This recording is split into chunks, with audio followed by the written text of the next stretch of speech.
All right, here we go. So You know, every single time now, I just want to do the "We'll do it live" joke. yeah, we should have a little intro to our live stream. We don't. Our live stream is a lot of click, click. Oh, we're live. That's our And it's intro. going. Is it Yeah, going? it's going. Is it I think it's going? going. I think it's going. Can you see it? I can't see it. Can I see it? Can you see it? I don't see it yet. Oh, there it goes. Yeah, that's how we start this. We're real professionals here. At Cole Red Plays, Rage Had a Legend. So yeah, so this is our noob versus pro thing, and obviously, you know, we're only doing this once a week. We're only doing this on Fridays right now, and it's fun, it's great. But you and I talk all week long about your account. We talk about my free played account, well, we talk about my SUN WUKONG challenge account, whatever, my noob versus pro account, and we're talking back and forth, and like so much happens in a week now. You know, there's still a lot of movement, and then other things like there's no movement. You know. Yeah. So, like right now, I'm on mission 176 in the Arbiter missions, right? So I have to win one superior force potion from stage 10 or higher of the Force Keep. Now, this is one of those pains because I have to do it today. Because if I don't do it today, I have to wait until next week. So that's a bit of a bummer. And I also want to do it today because this weekend the Void Keep opens up, and then I have that one. Yeah. And then once I get that, I can cruise all the way through, and I will cruise all the way through to the end of this stage, and I will unlock the 4th stage, which is where you are, right? Well, yeah, I'm at 208. You're at 208. So I have to do the 5 superior. Oh my goodness, 5 superior voids from stage 13 or higher. Okay, so you're not complete. You haven't completed the 3rd section then. Okay. This one, you're on this one here. Win 5 superior force potions from stage 13. Yeah, technically I still have to get 4 rank 6 champions, but that's going to be today. I'm going to get my next 6-star. Okay. So yeah, you can get this today. So you're also in this place where you have to get this today. And then you've got the superior void potions after that. Three missions after that. Yep, exactly. And then you'll be able to get through. Do you have everything you need to fuse Relic Keeper? Ooh, I believe I do. I think I just need to level 1 more of these guys somewhere. Okay. No. Yeah, I still need to fuse, or oh my god, I cannot talk today. I still need to level just this here, and then 1 other guy, but that'll be pretty quick and easy. Yeah. Okay. All right, so yeah, so you're pretty close there on that. I think I have mine ready to go. I have this at 4 stars, 4 stars, 4 stars. I have everybody at 4 stars, so I just have to get there. But yeah, so I have to get into that. We both have to get into that Force Keep, so that's something that we're going to be doing today. And then obviously it's one of those days where we actually start to we pull shards and we start. You know, we've been anticipating this, waiting. I have 7 void shards. How many do you have? 7? How did you get 7? I don't know. I honestly don't know. I haven't been tracking that closely. I've got 5. You've got 5. Okay, so I've got 2 extra shards I could potentially pull on you, which would be nice if I could get something. All right, so a couple of things to update our viewers on your account is, one, you pulled an apothecary from Mystery Shard last week. And so you've got apothecary. And then like a few days later, you pulled a second apothecary from a Mystery Shard. Yeah. Right? Yep. All right.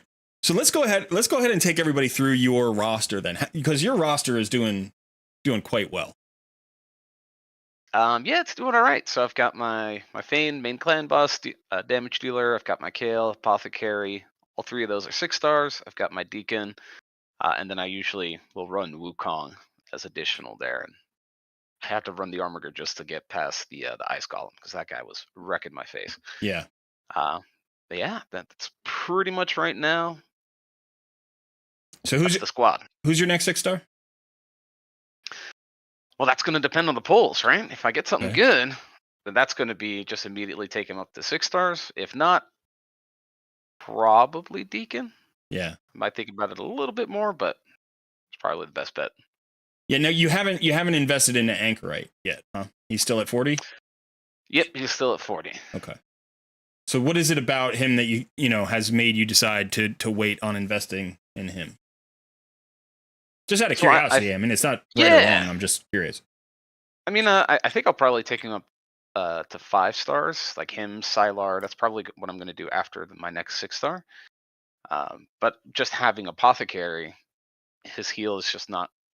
Well, it's such a long cooldown. It's just not as effective as keeping my team alive. It brings more damage for my team with the extra crit rate, but Yeah.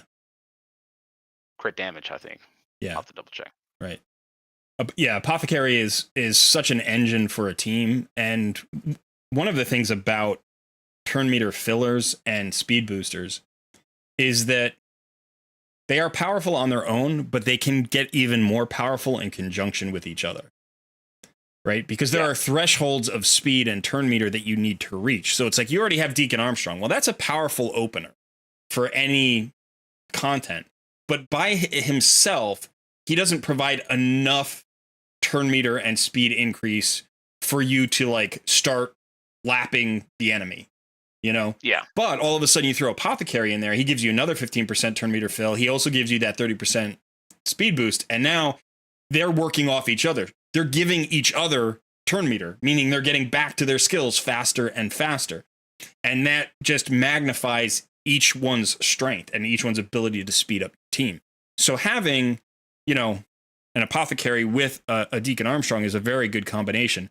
Now, I don't have Apothecary, but I happen to get, I mean, we all got, because we're at 32 days now, we all got our, yeah, I can't get to my roster right now. We all got our Haikatoon. Yeah, all got our Haikatoon. Now, Haikatoon and Apothecary are similar. They do the job slightly differently, but their A2 is the exact same skill. Same cooldown, same speed buff, same turn meter fill. So yeah, his A2 and I'm sorry, his A3 and Haikatoon's A2. Yeah. Yeah. Now she brings a potential slow on her A1. She also brings a turn meter decrease AoE on her A3. Whereas he brings a heal and a triple hitter on his A1. So they're both really good champions. They are like strong in slightly different places. Like he's really, really good at Fire Knight. And she's okay at Fire Knight, especially if you get her accuracy and she can land that slow. That can be really valuable to have somebody who has an A1 slow, but without a triple hit like he has, she's not going to help you break the shield. So yeah. I've been thinking about running up my Haikatoon because for the same reason that Apothecary and Deacon Armstrong work so well together, Haikatoon and Deacon Armstrong work really well together. The downside is that doesn't give me any additional sustain, really. So I do think Apothecary is probably the better combo with Deacon, especially because, you know, he's cheaper to build out, right? You can book him out really easily. And Haikatoon is going to be... Yeah. And Haikatoon is going to be soaking up epic books. And there are better epics that you want to book out. So if you don't book her out, you can still run her and she's still decent. But then you kind of lose some of that viability of that A1 slow and the turn meter decrease and stuff like that. So we'll have to see what happens today. Yeah, and that's the other thing. We're pulling void shards, and we had a nice little discussion last night about who we wanted to pull. We talked about on Tuesday, I think we were looking for epic void tanks for you. That's what we were looking for. We were like, are there any void epics that could tank for you? Because you need a tank. You need like an increased defense or an ally protect or something like that to extend your clan boss team. That's the only thing that you don't have on that clan boss team. And we only found one in the whole game. Fane alive. Right, exactly. Let's keep that Fane alive. But we only found one in the whole game. There is only one really good Void Epic tank. So if we're pulling Void Shards this weekend, then you've got one option at the Epic rarity, and that is White Dryad Naya from the Sylvan Watchers. Can you pull her up there? Yeah. Yeah. So have you looked at her at all now? I know I did a little bit last night, but one glance. But ally protect, decrease speed. Yeah. So the I wouldn't be too upset to pull her. no, she's awesome, and she's an all around great champion. She's got an AOE A1, AOE A1 with a slow. It's a 50% chance, I think, or 60% chance, something like that. When booked. Yeah, 50% chance. Yeah, her A2 is really interesting. It's a big heal, and it also is a 2-turn cooldown reduction skill. Now, this is the tricky thing for Clan Boss. You have to speed tune your team, and you have to build your team perfectly so that that skill always lands on the same person. Because if it switches targets, your speed tune falls apart. And it has its like own internal logic about who it's going to target. So you have to know that logic. You have to build your team accordingly, and it can be very, very tricky. Now, at this level, when you're not really speed tuning, who cares? You get more cooldowns, whatever. You just run it. It's a heal and a cooldown reducer. Great, you know. So whoever it lands on, that champion's going to be better for that rotation. But yeah, so then we were like, well, if you don't get an epic, maybe you'll get a legendary. And then we started talking about legendary void tanks. And there are actually, we only found 5 that were kind of worthwhile. It's really surprising that when you're pulling void shards, there aren't that many, like as many good champions when you need a specific thing as you think. Now, you could pull something else. You could pull something completely, not a tank, not what you're looking for. But yeah, Emic here is one of them. And he was a recent fusion, and he would really help your team. He would be great for your team. He would also potentially give you an unkillable composition that you might be able to reach right away. Because it's possible, I'm not sure if there's a tune out there, but it might be possible with Deacon Armstrong and Apothecary and Emic to go fully unkillable with just those 3 champions. And that would allow you to bring in Fane and Kale as your damage dealers. And literally, you're in Nightmare, probably one King Nightmare in like a week. Couldn't potentially he and what's her Renegade could potentially help him there too. Yeah, so that's another option if you can speed tune that the right way. In which case you would probably, I don't know who you would pull out of that. If you had to pull out Kale and only leave in Fane as your primary damage dealer, that would drop the damage off quite a bit. And I don't know if you could get it done with only 1 speed booster. So one of the issues is that Deadwood Jedi hasn't posted his Emic tunes yet. So there are Emic speed tunes out there. You can find them in Hell Hades Optimizer. You can also find them like on Deadwood Jedi's YouTube channel. Like he's posted videos about them, but they're not actually in the calculator yet, which is a little bit frustrating. I gotta grab some energy here. Keep farming this place. Yeah, I saved up a whole bunch. Yeah, I did not. I saved all my monthly energy. Oh, nice. The weekly and monthlies.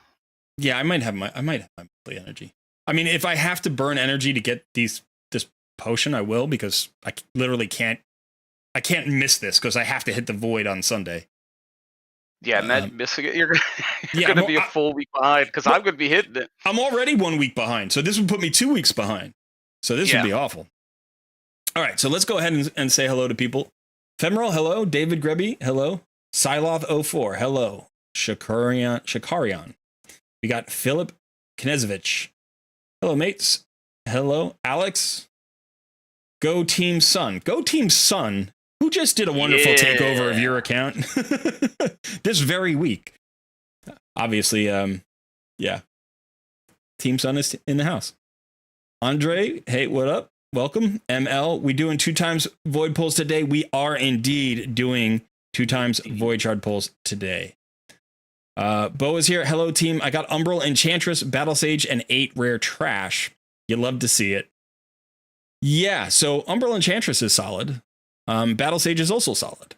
So I don't know that the 8 rare trash matter so much. On a 10 pull, you have a 16% chance of getting an epic, right? So you should, I mean, your expected return is 1.6. You got 2, and they're both decent.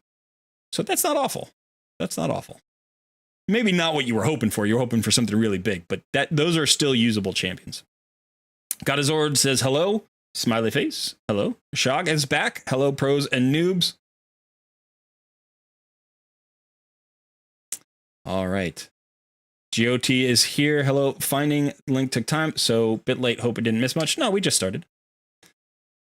Umbrella is good for Hydra, which isn't something I need now. Battle Sage doesn't help me either. Battle Sage, we'll look at Battle Sage in just a minute. She's actually pretty good. Not that she has to help you, but it's something to examine. Andre pulled Marishka today. Congratulations. That's a fantastic pull. That is one of the best pulls in the game right now. I got Painkeeper and Broadmaw and 5 trash. You know what? Painkeeper is a nice pull. Broadmaw is painful, right? Because that's a fusible champ. So sorry. That's a little rough. And then 5 trash. Well, you got some 3-star chickens. That's probably all we're getting today is a bunch of 3-star chickens. Okay, let's take a look at oh right, I'm in there. Let's see. Maybe I could do it over here.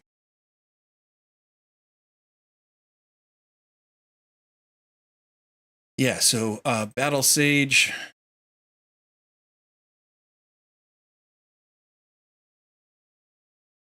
Okay, so she's an old school champ, you know. Decent stats, nothing exciting, nothing awful, right? AoE 1 is always nice. Oh, I gotta take you off the screen there, son, for a second. No. AoE 1, always nice. Good for a stun set. Increase attack buff on all allies for 2 turns, then removes all debuffs on all allies. This buff cannot be removed, so it's an unremovable increase attack on a 3-turn cooldown for 2 turns.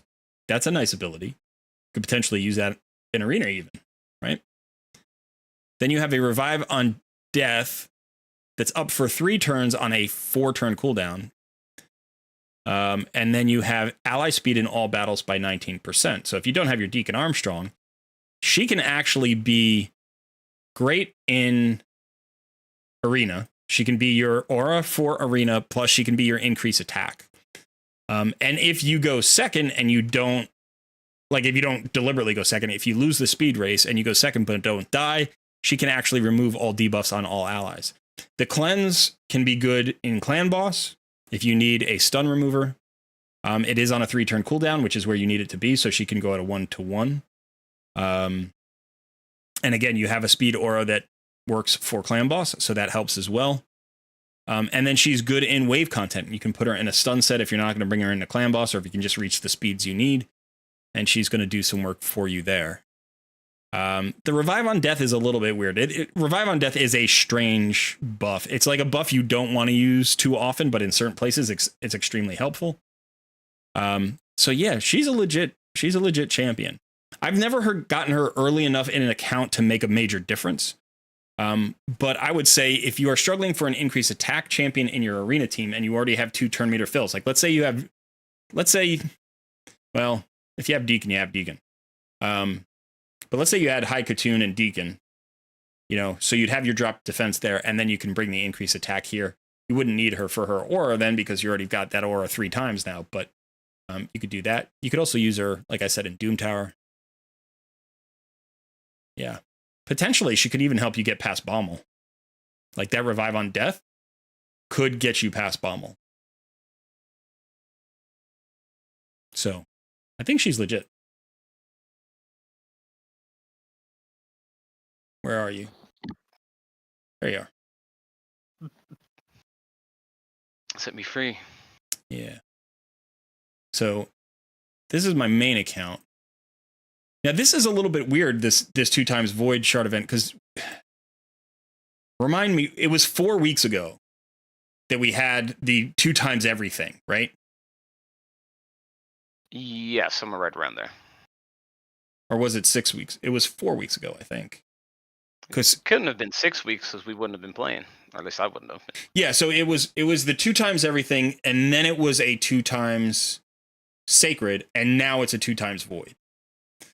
So we've only had 4 weeks instead of 6 weeks in between the Void Shard events. So I've got 27 Void Shards here. So if you think I would have 50% more, about 13. So I'm always hoping to get to 40. I've never hit 40. The highest I've gotten is like 36 or 37, something like that.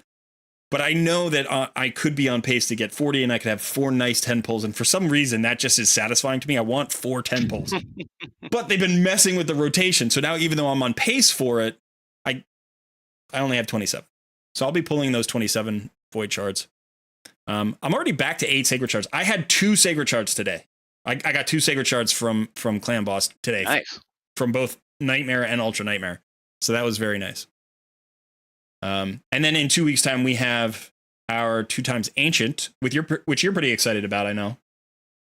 Where's your Ancient shard count stand? I'm currently at 35 Ancients. You're currently 5 voids, 1 primal, 2 sacred. Yeah. All right. You got and a sad 3 mystery shards. You've got 2 sacreds? Wow. Okay. Yeah. Let me see. All right, I'm waiting on this last Oh, you got a Turlock? Another rare. Yeah, already that's my second one. You've got one. You could use him as a book. You could definitely build him out. He would do work for you. Look at his kit. Yeah, he's got the decreased attack, increased speed on all allies, and a veil buff. Yeah. Yeah, I'm pretty sure I have 2 of that guy. Yeah, he's very good for faction crypts. He would be somebody you could build if you needed what he brings. I don't know that you do. He has the decreased attack though. Do you have decrease? You have decreased attack on Fane, so you don't need it.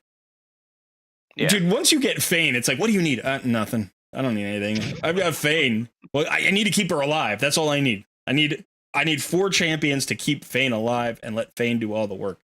The only other thing you need is some wave clear, right? Because she's a single target.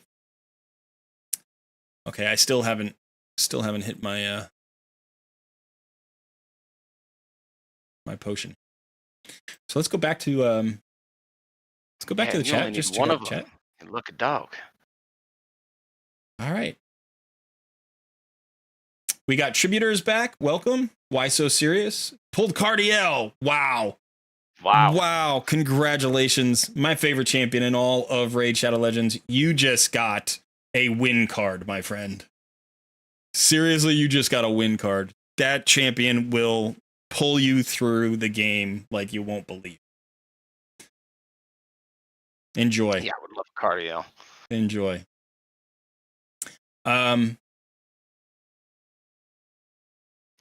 Mr. Fudan says, I'm not here. Kate of the Dead says, I am not here either. I don't know why you're not here, but okay, I believe you.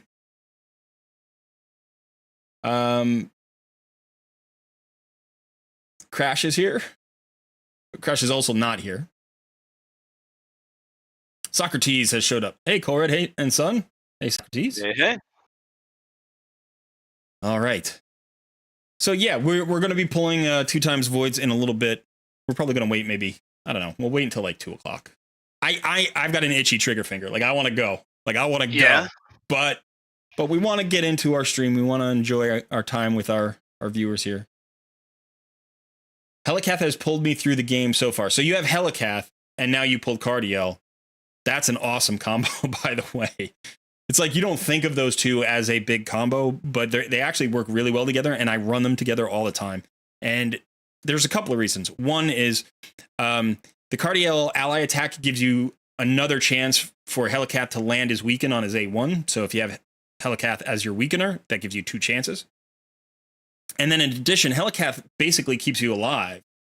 But sometimes you don't have, you can't like maintain the shield or the block damage all the time. And so Cardiel just keeps healing you up, and then you get a shield, and then he heals you up while you're shielded. And then, you get the block damage, and he keeps healing you while you got the block damage, so that when you finally don't have a shield or a block damage up and you get hit, you're at full health again. So yeah, it's great. ML says, your viewers have itchy eyes. Give me them shard pulls. Socrates said he finished Faction Wars, has Lydia waiting, and pulled Shu-Zhen on a 10 pull. Congrats on the Shu-Zhen. So a member of my clan, unless Socrates, I don't know, are you Ice Phoenix? Because if you're Ice Phoenix, so Ice Phoenix just pulled Shu-Zhen in my clan this morning. Anthony, welcome. Okay, so let's take a look. Okay, so that's not you. I didn't think so. So we got two people here who have the whoops. Not what I meant to do.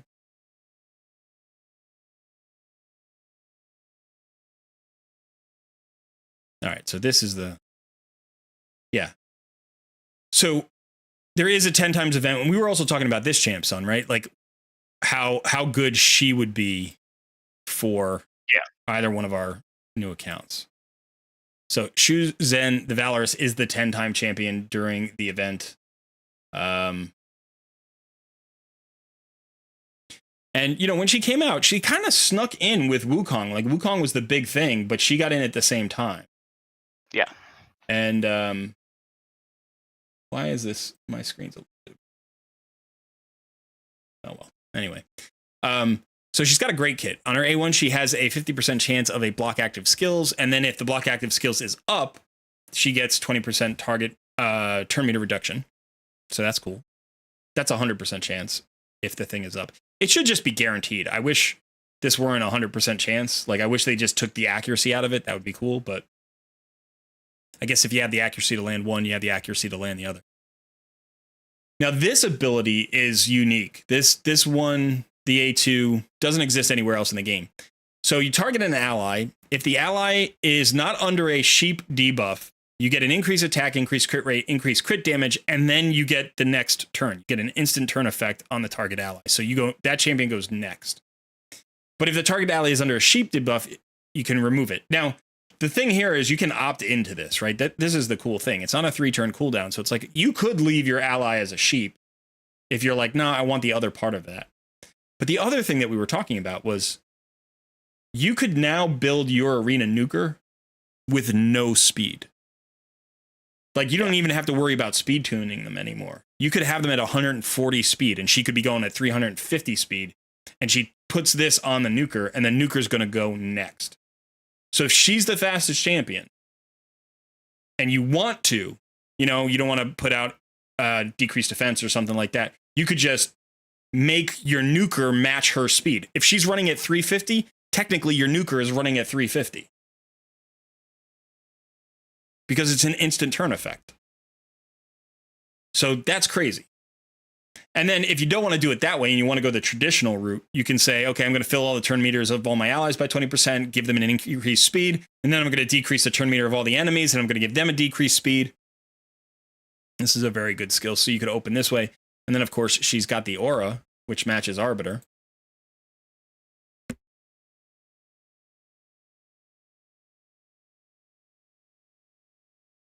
Sorry about that. I had to sneeze. So many books. So, yeah, and this increases this champion's accuracy equal to the amount of speed they have. So just put more speed on her. She's going to be more accurate. You could put like 100 accuracy on her. You get her up to 300 speed. And then with your Great Hall, she could end up having 500 accuracy with like barely any accuracy,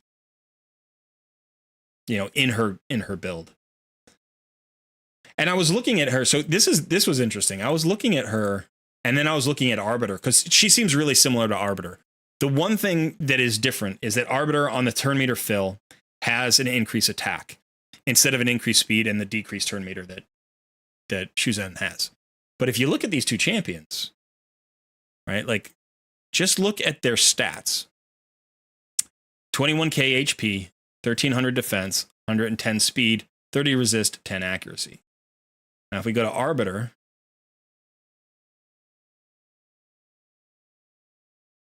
by the way, both voids, right? Both void legendaries. 21k HP, about 500 less. 1100 defense, so it's about 200 less. Same speed, same resist, same accuracy. Pretty similar. Arbiter's just a little bit less tanky, right? But otherwise, almost exactly mirror stats. You know, and the same speed aura. So this is the kind of champion, like, if you pull this champion and you don't have your Arbiter yet, you can be like, what do I need Arbiter for? I don't need Arbiter. I mean, Arbiter is a great champion. And she has utility that Shu-Zhen doesn't. For instance, she has a weaken on her A1. Obviously, she has the revive. You know, so she's got a lot of differences as well. You could use the two in conjunction. But really, it's just like, they just added a second Arbiter to the game. is my feeling. Sounds pretty good to me. Yeah, that'd be fun. That'd be a fun poll. All right. I'm getting close to my energy cap here, so I gotta do something. What do I need to do here?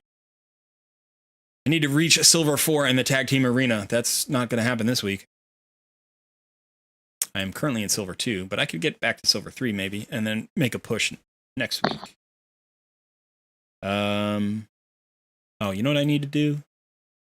I need to grind some of these. I don't.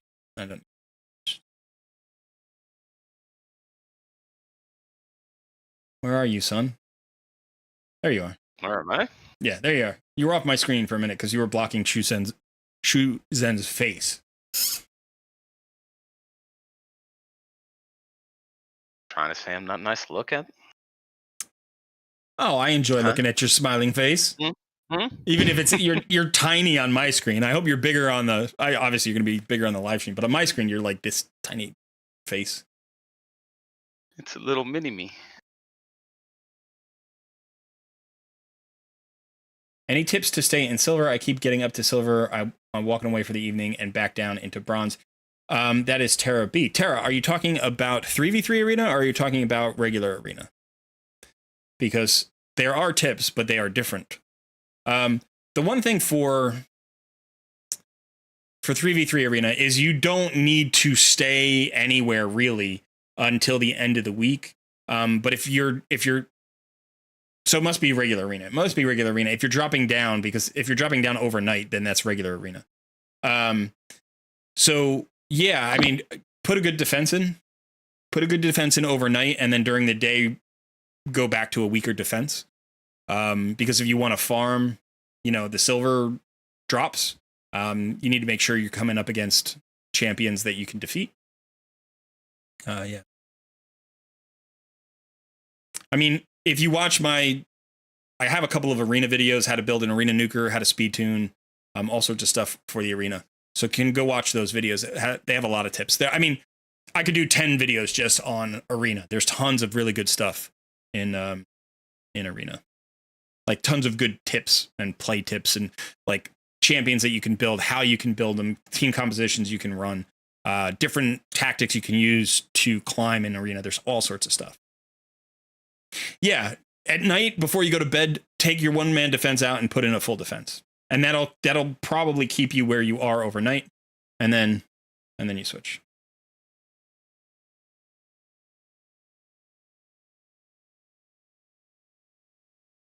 So Socrates, I'm not sure if that's true in silver. The 12 losses, I think, might only be a gold thing, but I'm not 100% sure of that. That's how they started it. In fact, it was only gold 5 originally.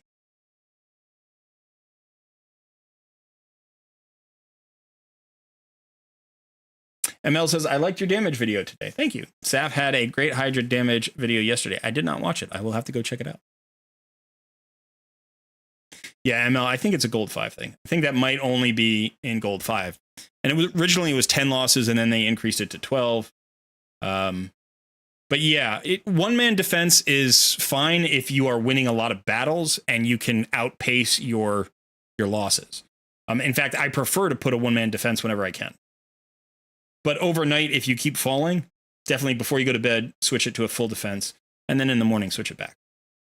Oh, Tara, hey, we got a super sticker from Tara. Thank you so much.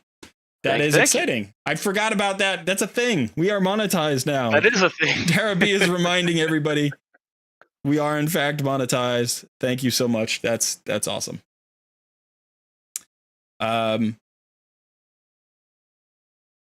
Yeah. Okay.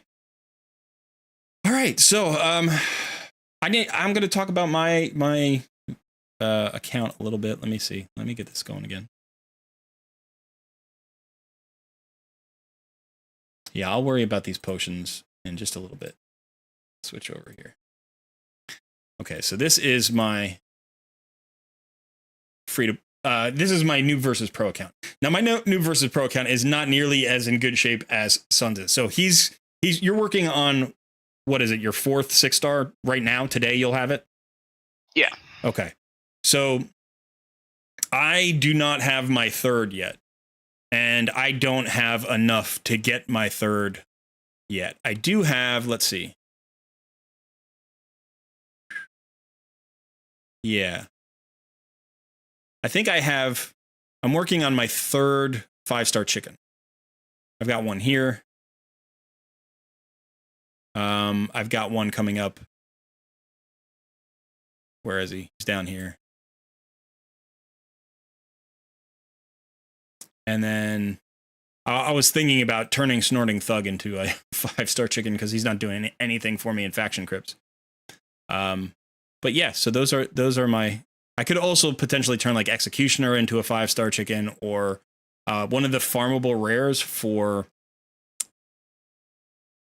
Relic Keeper, because I'm not going to be able to get to this week. So I have all 4 of these at 4 stars. So I could potentially take, all of these are farmable. So I could take Templar and turn him into a 5-star chicken. So I could get a 6-star today. It would be my 3rd. I don't really have a champion. I'm still in the same exact boat that I was last week and the week before, which is I really don't have an automatic 6-star.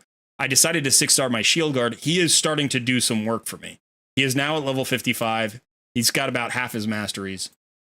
He is starting to hit really hard, which is pretty cool. I got his speed up to 170 now. It was down at like 140 or something for a while, so I was able to increase his speed. And so now he's starting to do some work for me, which is great. He's also helping me in places where Athel is weak, and that's the biggest bonus that I'm finding, which is that when she is weak affinity into force targets, he is strong affinity into the same targets. So it makes up for her loss of damage. He's not really helping me out in Clan Boss very much because I need to get him fully masteried out in order for that to really benefit me.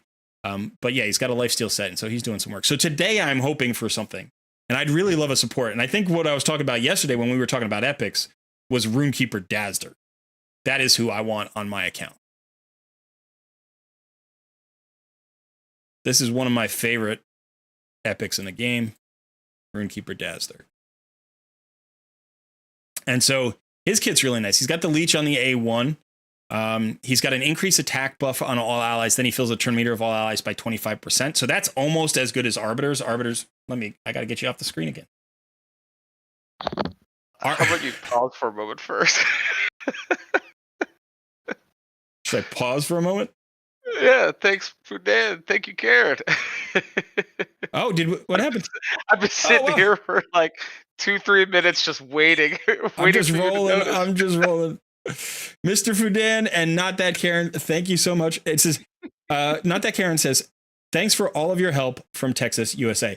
I assume Not That Karen is in response to the Karen memes out there. So we have a very nice Karen in the channel. Thank you so much, everybody. This is great. This is fantastic. I appreciate the support. Mr. Fudan says, Karen and I are from Texas, USA. Our cash is worth more than you other guys. Yeah, okay. That's good. Everything's bigger in Texas, including the money. That's exactly what I was thinking. Right. Okay, so paper bills 20% larger, just so I can say that. All right, so yeah, back to Runekeeper Dazder. Yeah, so this A2 is almost as good as Arbiter's A3, right? Because it's 25% fill, it's the same buff. Really, really strong. And then you have this AoE cleanse and heal that also adds additional continuous heals. 105 speed, 20k HP, 1250 defense, really nice and tanky. He has void affinity, so you don't have to worry about him, getting extra damage against him, right? Because he's never going to do that. You're always going to be able to land the leech if you have the accuracy, but you don't need to build him with any accuracy if you don't want to, because the leech isn't necessarily super important if you have Deacon Armstrong on the team. But remember, Deacon can weak hit with that leech, whereas Runekeeper Dazder cannot. So he could actually replace Deacon as a better leech champion. Perfect champion for Clan Boss. Perfect champion for Clan Boss. If I had a Thane with this guy, I don't have either one. But if you got this guy, that would be an amazing champion for you as well. also perfect in arena for this. So Yeah, I'll take it. yeah, he's an amazing champion, and he's one of my favorite looking champions in the whole game. I say this every time. He looks like a runekeeper from Lord of the Rings Online. So yeah, that was one of my favorite classes in Lord of the Rings Online. So very cool. So I'm hoping for that. That's what I'm hoping for. As far as legendaries are concerned, I don't know. I don't know what legendary. Any legendary would be well worth it. I kind of hope I don't pull a legendary unless you pull a legendary first. If you pull a legendary, then it's okay for me to pull legendary. And like, I want to pull a legendary that's like equal to or lesser than yours. Like if you pull a Krisk, that kind of opens it up and I can pull anybody. But if you pull like, I don't know, if you pull a middling void legendary, they're all good. But if you pull a middling void legendary, then like, I'd be like, all right, I want to pull somebody just a little bit less.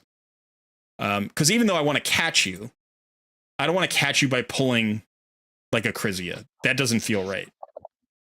Just the one champ to rule the ball and then right. Just roll it down on me. Yeah.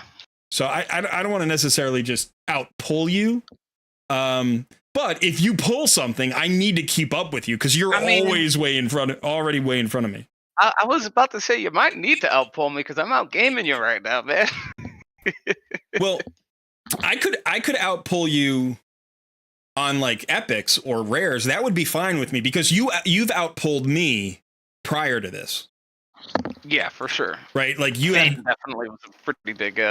You've outpulled me on mystery shards. You've outpulled me on ancient shards. You've outpulled me on void shards, and you've outpulled me on sacred shards. You've outpulled me on every shard there is in the game, except I think for mythics because we both got nothing from the mythics, right? Yeah. So primals. Yeah, the primals, right? Yeah. So yeah. So this is my opportunity to catch up, but I don't want to catch up by you pulling like a blue tax, 5 pulls and you get nobody, and then I get, Yumiko. Like, actually, if it was Yumiko, I'd be okay with it because I've never pulled her before on any account, and she's maybe my most desired champ in the game. So I want her more than Krizzy. I want her more than Krisk. I want her more than Marishka or Taras. Like, I just want that champion. I desperately need her on my main, though, so if I pulled her here, it'd almost be too sad. It'd be, like, doubly sad. But yeah, I need her on my main account. Okay. So how are we doing here? It is 1:50. All right, we're going to pull at 2 o'clock. 2 o'clock? Yeah. All right, mark your calendars. Mr. Fudan says, work harder, monkey, and I will send you more US dollars. Just kidding. I will send you less money. Texas bucks. Dance, monkey, dance. All right. Siloth apparently is also from Texas. We got Texas in the house today.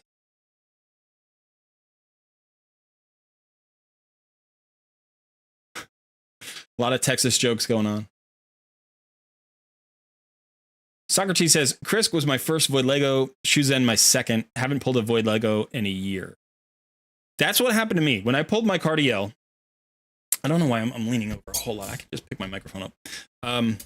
When I pulled my Cardiel, I had to, it was 18 months until I pulled my next Void Legendary. Almost. Like it was 14 months. 14 months. 14 months in between. I had to get into Mercy to get my next Void Lego. So, but when you pull a Krisk as your first one, or you pull a Cardiel as your first one, you don't need a second one for a long time. Like, you are set, right? Krisk is an all-around, everywhere carry.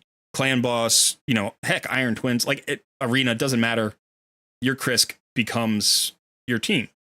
That's what happened with Cardiel.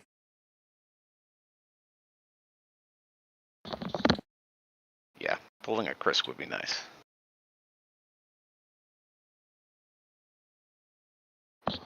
Cole, you can pull a Jingwon. I do not want a Jingwon, but I was thinking about that last night. It's like I could pull a Void Legendary and it would be Jingwon. Hey, Tommy showed up. When people say I'm from Texas, it always reminds me of that SpongeBob meme. Marishka was 207 for me if I tracked right. Well, Andre, I'm sorry you had to wait so long, but I'm glad that the Mercy paid out for you. if every 207 void shards I could get a champion as good as Marishka, I would have all of the top legendary void legendaries in the game at this point. Why so serious? Did you just pull Grazur, or are you telling somebody to pull Grazur? Because Grazur, so we were just looking at this champion too. This is a champion who also kind of snuck into the game a little bit.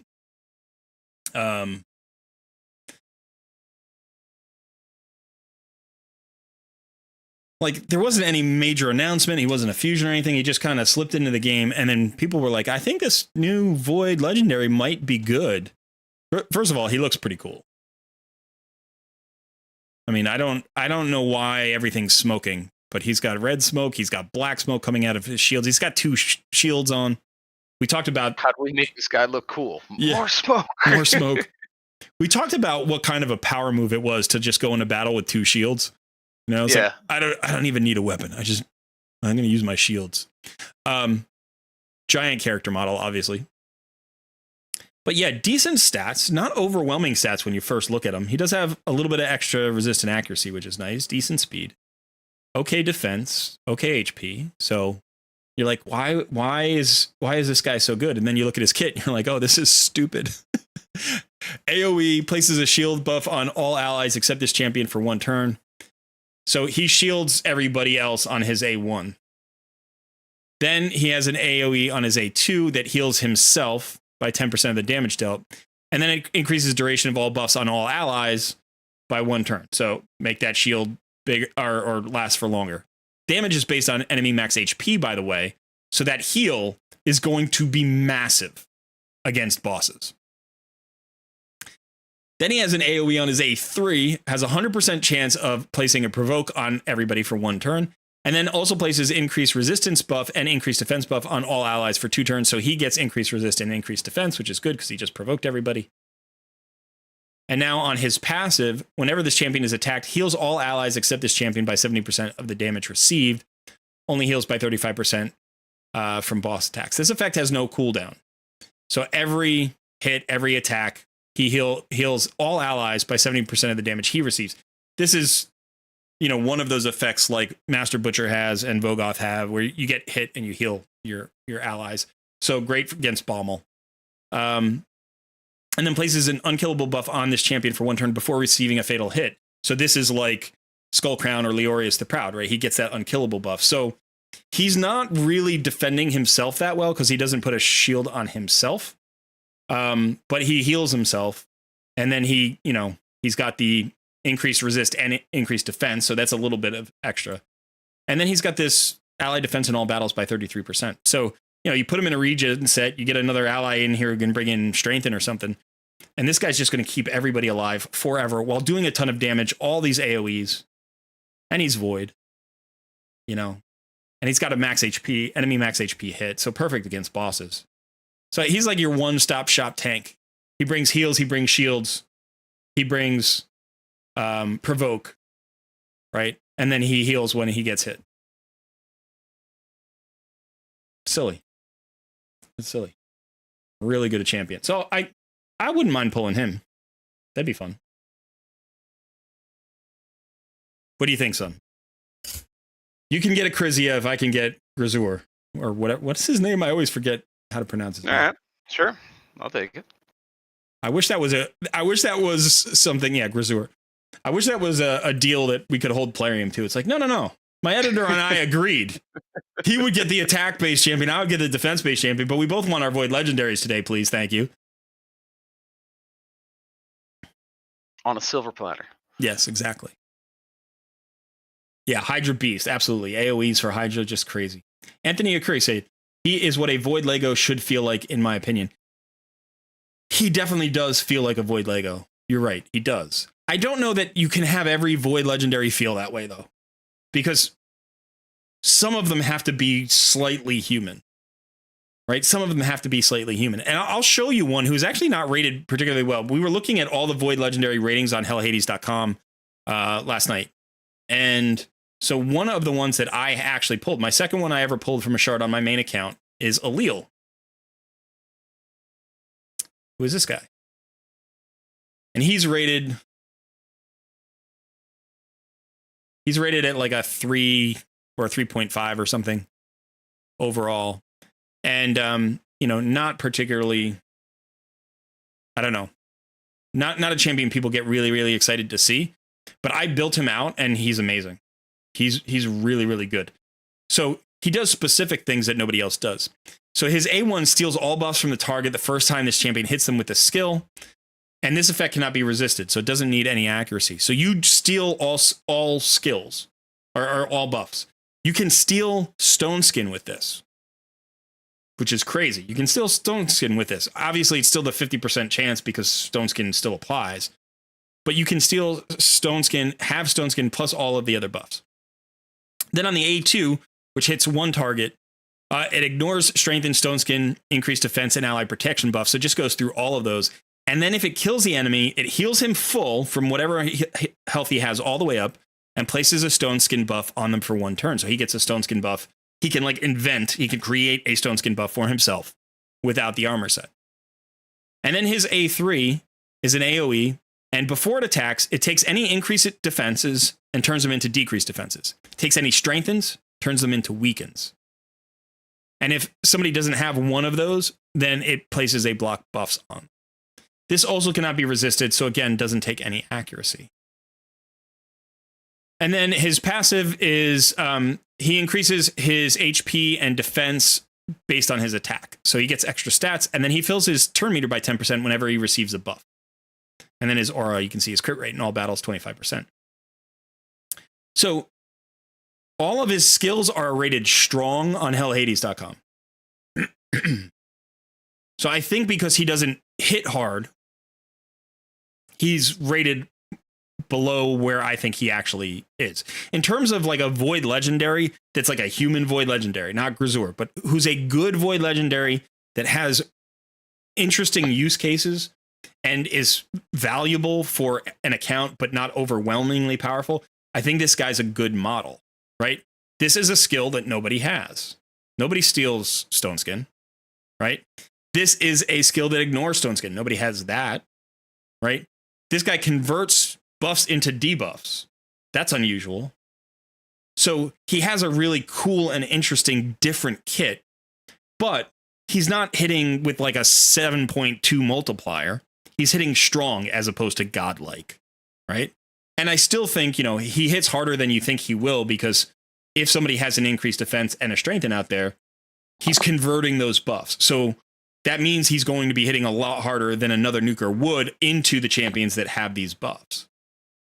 Or likewise, these buffs, because he can ignore them on his A2. Plus, that chance to get Stone Skin, I've actually 1v4'd with this guy. Because you can, like, kill somebody. This is on a 3-turn cooldown. You get the Stone Skin buff, heals you back up full. You know, they buff themselves. You remove those buffs. You hit them. You kill somebody else. Then they hit into your Stone Skin, you know, and then you get this back around on a 3-turn cooldown or whatever. And I think I have him in Relentless. No, maybe I don't. I have Regash in a Relentless.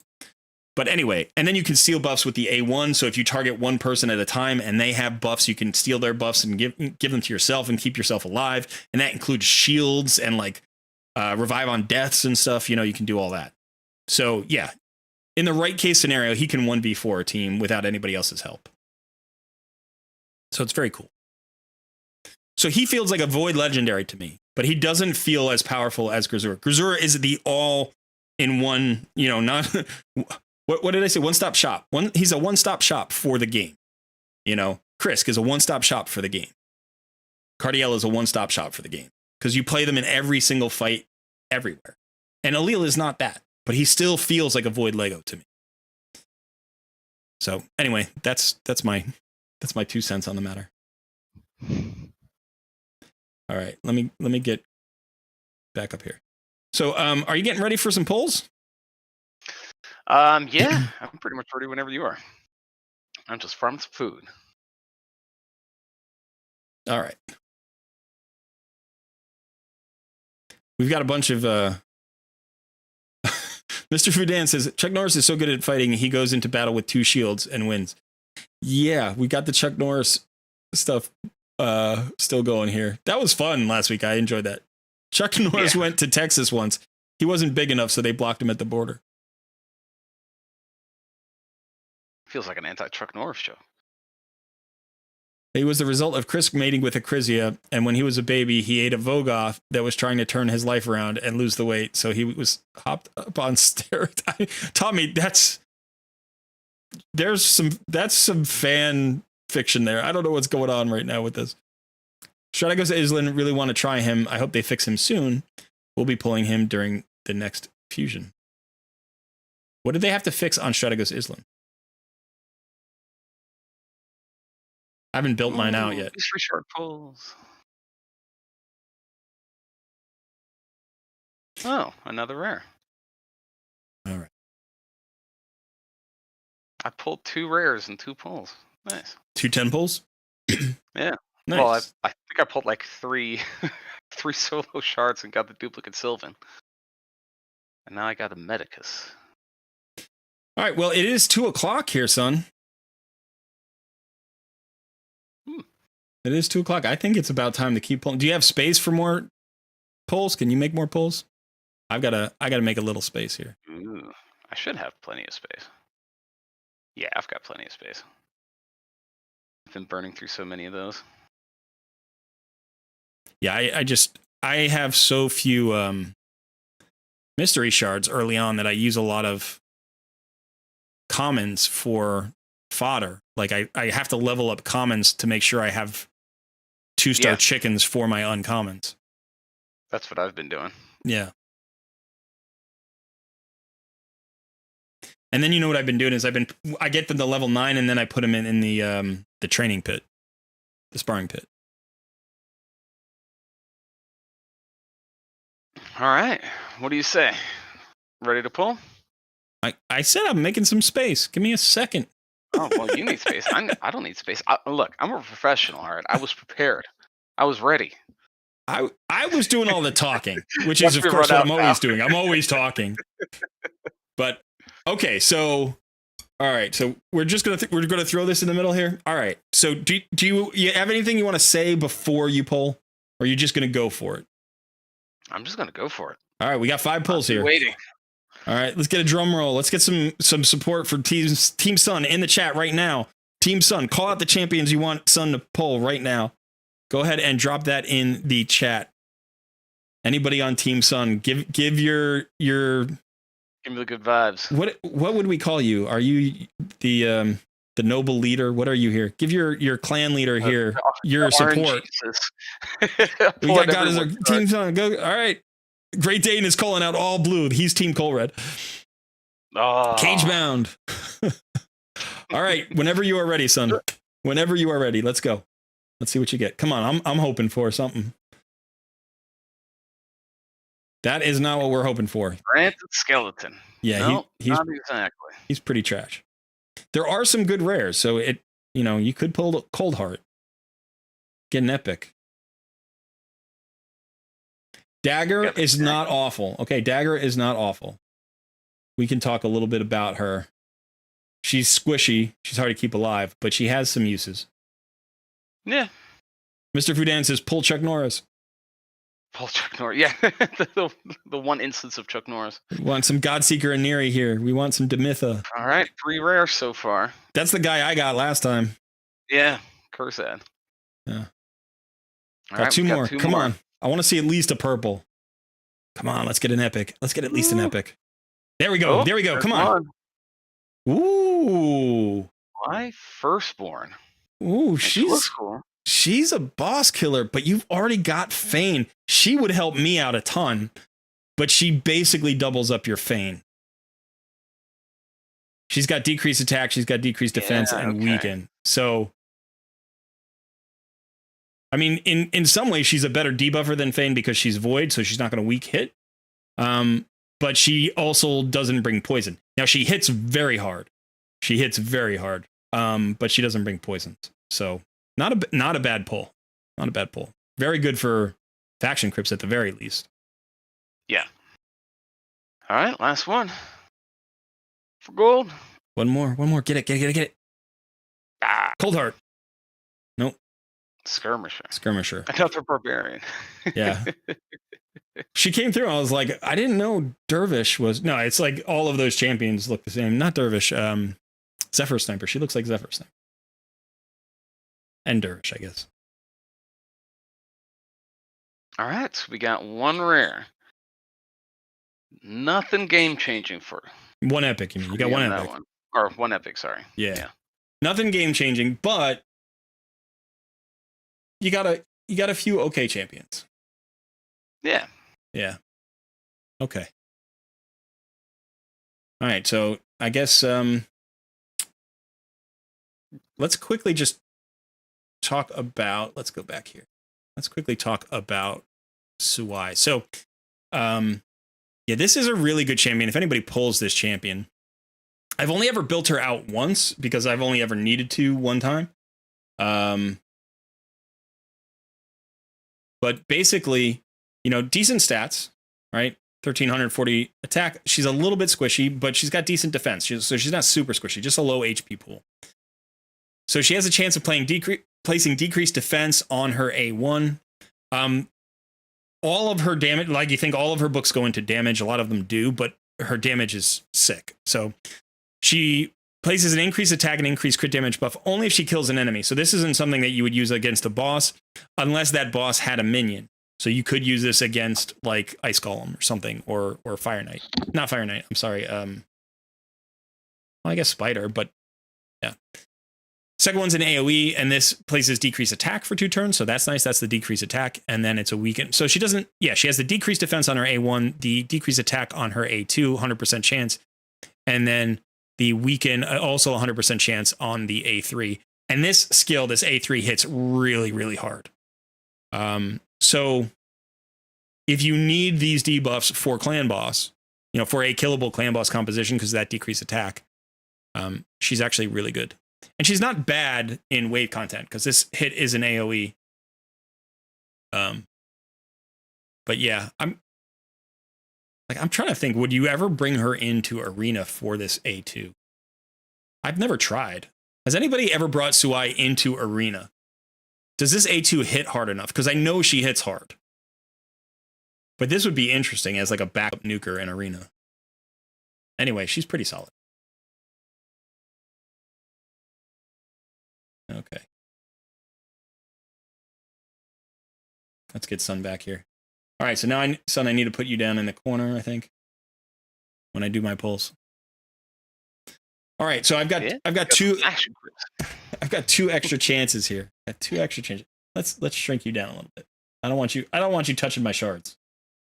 Hey now. I don't trust you. All right, so I got 2 extra shards. Oh, by the way, I'm just gonna do this. Let's look. Champion training.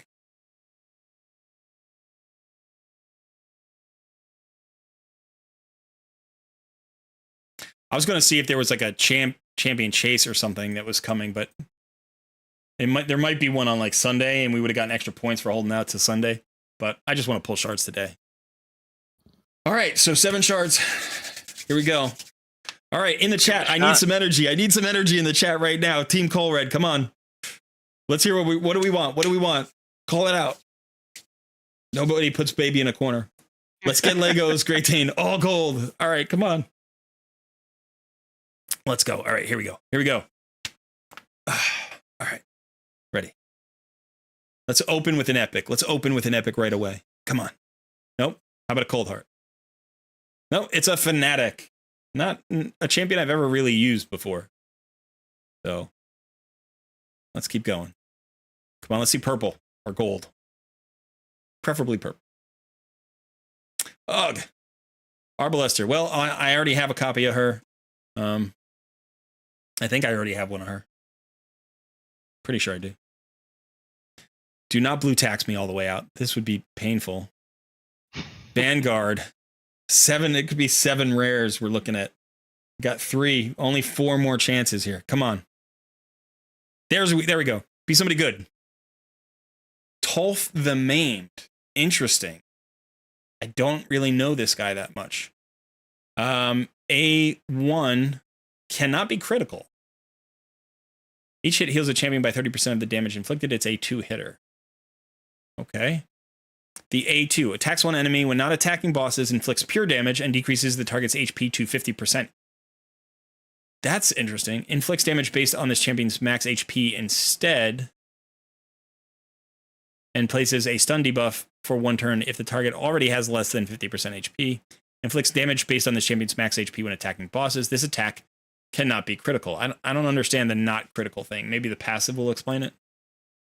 Decreases the value of all enemy shields by 50% at the start of every turn, then increases this champion's max HP by the same amount up to an additional 25% of their max HP. This guy seems really interesting and also total trash. Like, why prevent critical hits? I don't understand that. Okay. All right. So anyway, we're going to keep going. We got a few more. We're going to hope for a better epic than that. Maybe we could get one more. Or we can get a Cold Heart. Draconis. He's an okay rare. Come on, give me something. I need something to build up to 6 stars. Give me something I can take to 6 stars. Here we go, epic. Yes, it's my guy. It's my guy. It's my guy. Damn, I got it. I actually called my shot. Wow. Runekeeper Dazdurk. Wow. I am so freaking pumped right now. That is one of the best pulls I've ever had where I was just like, oh man, you know what would solve my problem right now? Runekeeper Dazdurk. Congratulations. Ah, that feels so good. That feels so good. This is the guy I wanted. This is literally the guy I called for. All right, he's going in my arena team. He is going in my clan boss team. He is going in my dungeon teams. He is my cleanser, my healer, my increased turn meter, my increased attack.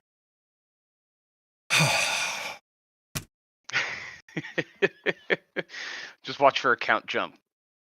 2 weeks ahead. He's my next 6-star, I think. I mean, he works really well at 5 stars. So, but now my team, I could change my team around quite a bit because with Runekeeper Dazdurk and High Katoon and Deacon Armstrong, right? Those are 3 turn meter fillers with everything that you need, basically. You can decrease defense, increase attack, increase speed, slow, decrease turn meter on 2 champions, 2 leeches.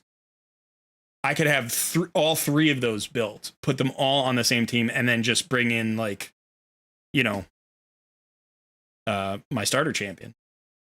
And then in a dungeon team, I could add, you know, Wukong or Shield Guard or whatever I want for a little bit more wave clear. That's sick. That's sick. I almost don't want to pull this last void. I want to, like, hold it. I want to hold it. Might as well. No, it's a 2 times event. I got to pull it. I might also pull a Cold Heart or something, you know, so. That was sick. That was sick. I'm so pumped. I'm so pumped. All right. Probably shaking the whole screen. The back to back. Let's see it. Let's see. All right. Last one. Another purple. I wouldn't mind. Cold Heart. Interceptor. Okay. Decreases the turn meter of all enemies by 15% on a 5-turn cooldown. She brings a weaken. Maybe. No, she brings a sleep. This has a 50% chance on a 5-turn cooldown. So who cares about 5-turn cooldowns with a speed of 84? So she's food. But I got my boy. I got my guy. I'm so pumped. Yeah, you willed that, man. I'm so pumped. Wow. That's crazy. That is crazy good. Oh, man.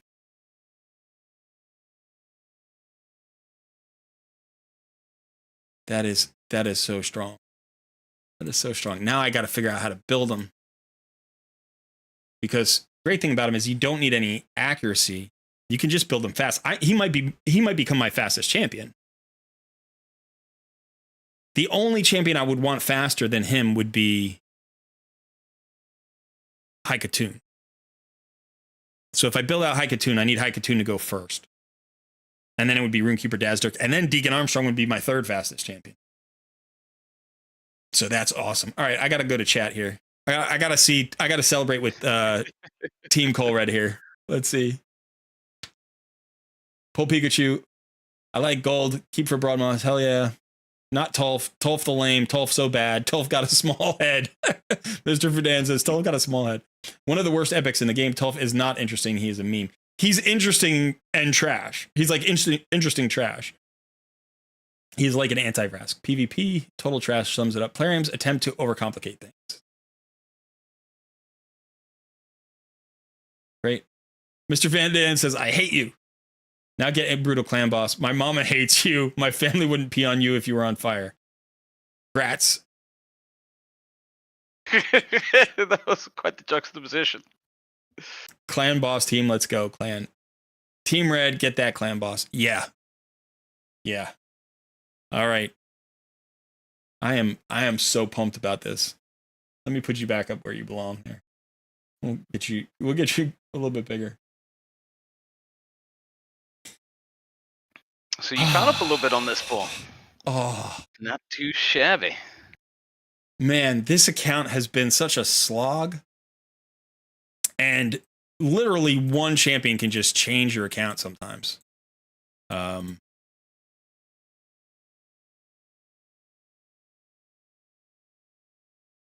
he's going to be one of those champions. He is going to be one of those champions. And I think what I'm going to do is I'm going to put him on the team and start running him up right away. And the question is he better than Deacon as my next 6-star? Because one of those two is going to be my next 6-star. And the thing is, if I want him faster than Deacon, he would be the next 6-star because I could get a banner on him potentially. In fact, let's go look at him and see what kind of gear I can put on him right now. Like, let's see if I have do I have a banner with accuracy and speed? I don't need the accuracy really, but at least that'll get that leech out there. And it's HP and attack, so that's fine. That's a good banner. It's only 4 stars, but if I could roll it into speed, that would be very helpful.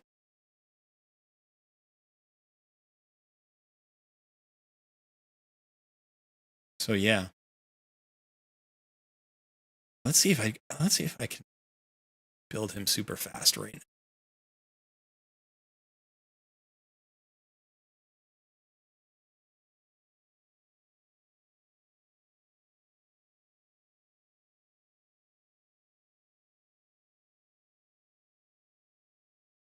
This is nice.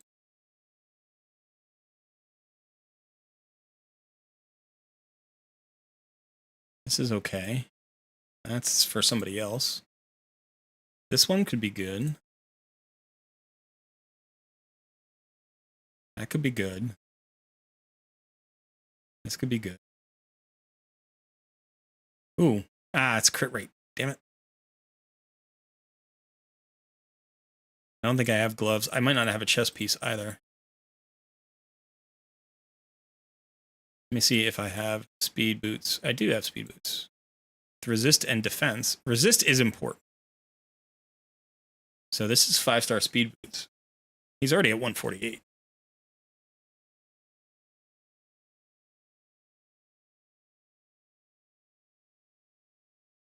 All right, let's see. Do I have any...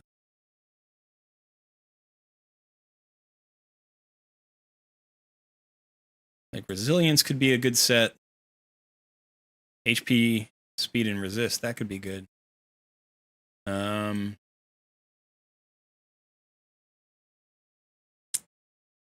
immunity, even though he's a cleanser. Resistance could be good. I don't have a lot of speed there. I just really need speed, I think. I just want 3. He's got to go fast. Yeah, he's just got to go super fast. Which means probably this defensive chest piece. So let's roll that to 8. See what happens. Get some speed. Get some speed. Come on. Get it. Darn it. But that's probably... I could go with this one. Let's roll this one up, see what happens here. This could also go on Deacon.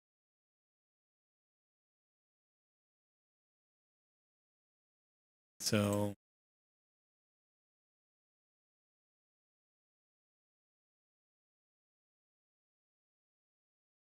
It's only 1 speed difference. I don't know. I'm going to put this one on him for now. I want him to be survivable.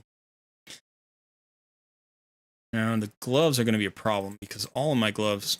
here we go. We'll roll these flat HP gloves. Come on, roll into speed first time. There we go. How about 2? Nice. Nice. Let's roll these up to 12. Get speed. Or HP, that's fine. Speed, nice. And then...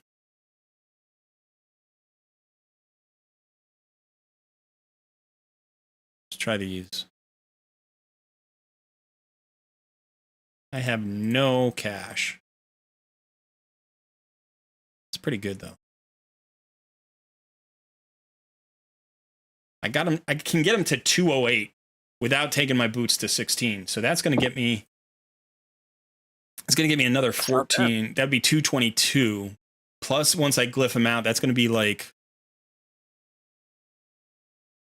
220, maybe like 228, 229. Once I get the banner on him, that'll get him up to like 232 to 236. I can get him... the one tricky thing about him, I'm gonna do this. I'm gonna equip this. So here's the one thing about the masteries on Runekeeper Dazzler is if you're going support, which you don't always have to go, you can go defense on him. You can go offense and defense. If he's going to be in the clan boss team, I need to go down here and get War Master. But if you are going in the support tree, it makes more sense to go down the heal side. And you would want Steadfast Mastery because you don't want him to take the stun from Clan Boss because he's your Clan Boss cleanser. So Steadfast Mastery makes it a little bit harder for him to be chosen. He's never going to be weak affinity. So typically he's not going to be stunned anyway. But you would go down the left side, which means it would be a lot harder to get Lore of Steel. Because the only way to get Lore of Steel when you go down the left side, if you're going for Clan Boss, you have to avoid... you have to avoid rapid response because he buffs. He puts an increased attack out there, and you can't mess with his turn meter. So the only way to realistically do that would be to come either through Shield Bearer, which doesn't make any sense, or Exalt in Death. And then come here, get the additional accuracy, and land here Lore of Steel. So you would be going down two columns.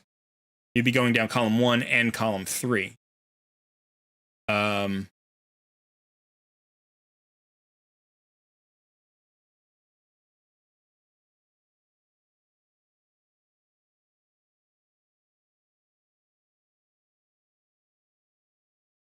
Heals all allies by 25% of this champion's max HP.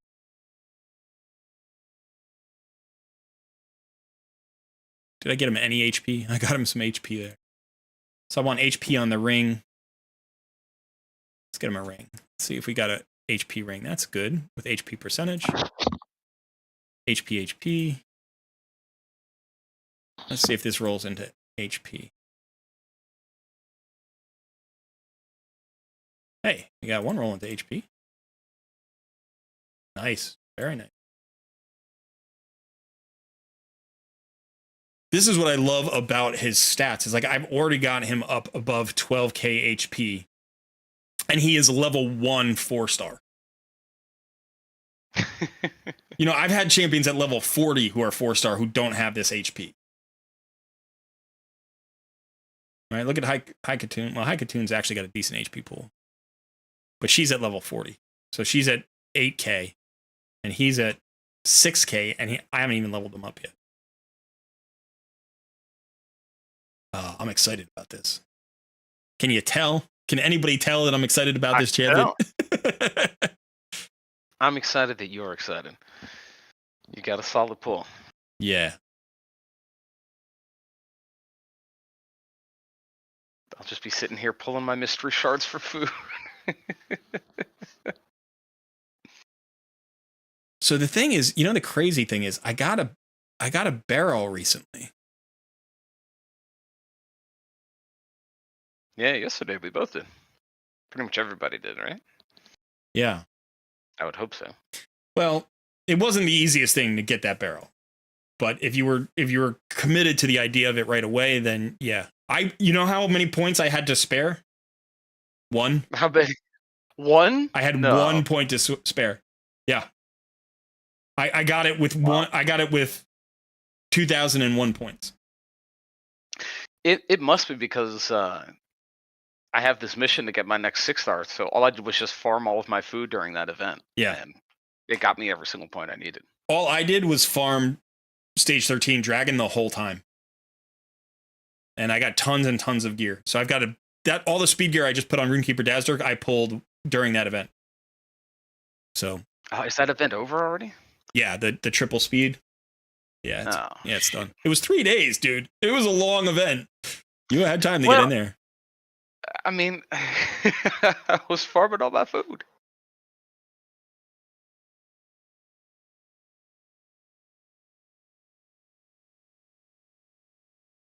So yeah, I'm tempted to potentially just buy his masteries, put a barrel on him, and have him at 60 today. Yeah, wow, that'd be pretty. Probably tomorrow, realistic. Because I think I still need to. You already used your other barrel, didn't you? I used my barrel on. Yeah, do you have 2 still? Yeah. Yeah, I used my barrel on Athel. Yeah, I have 2 barrels.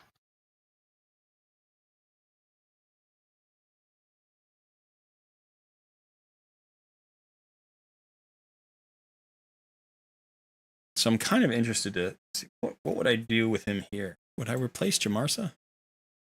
I could replace Jamarsa. See if I can clear this stage here. I can just farm up for this. I can farm him up while I'm going for stuff. What's up? I just realized I have enough for my next star. All right. Or I could just grind up a little bit more. But you haven't made the decision yet if it's going to be Deacon or if it's going to be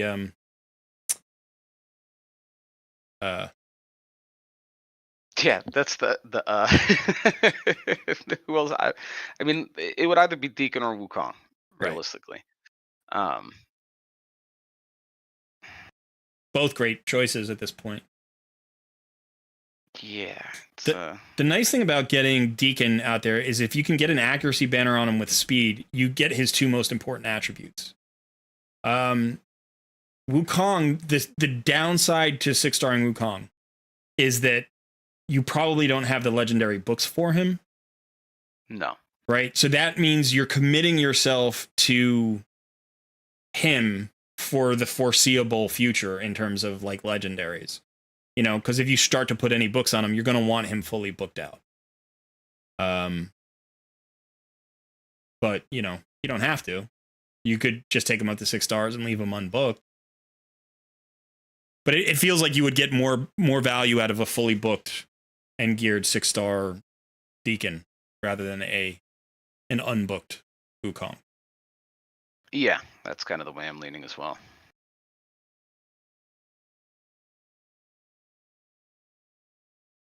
Oh, yes. So it looks like I'm going to clear stage 14 here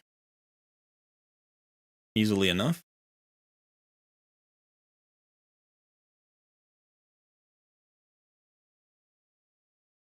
Deacon takes epic books just as hard to farm. I don't know. I find epic books easier to farm than legendary. Yeah, for me, it's a lot easier. We look at my books. So right now I've got 11 epic. Let's see. I got to move you out of the way. Right now I've got 11 epic tomes and 3 legendary tomes. And I have never used any legendary tomes. And Deacon actually has, that's 6. That's 11. He's already got 12 books in him. So I've pulled 23 epic tomes in the same amount of time I've pulled 3 legendary tomes. So a lot easier to get epic tomes. Is there a champion training event starts in 13 hours.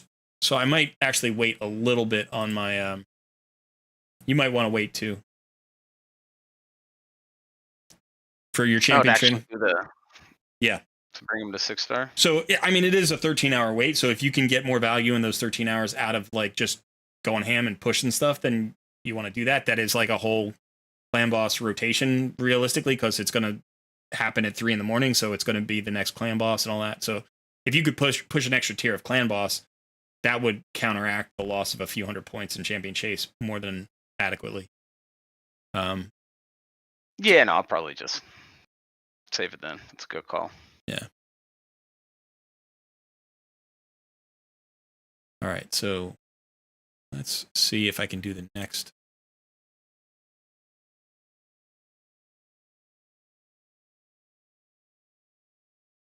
We can do that.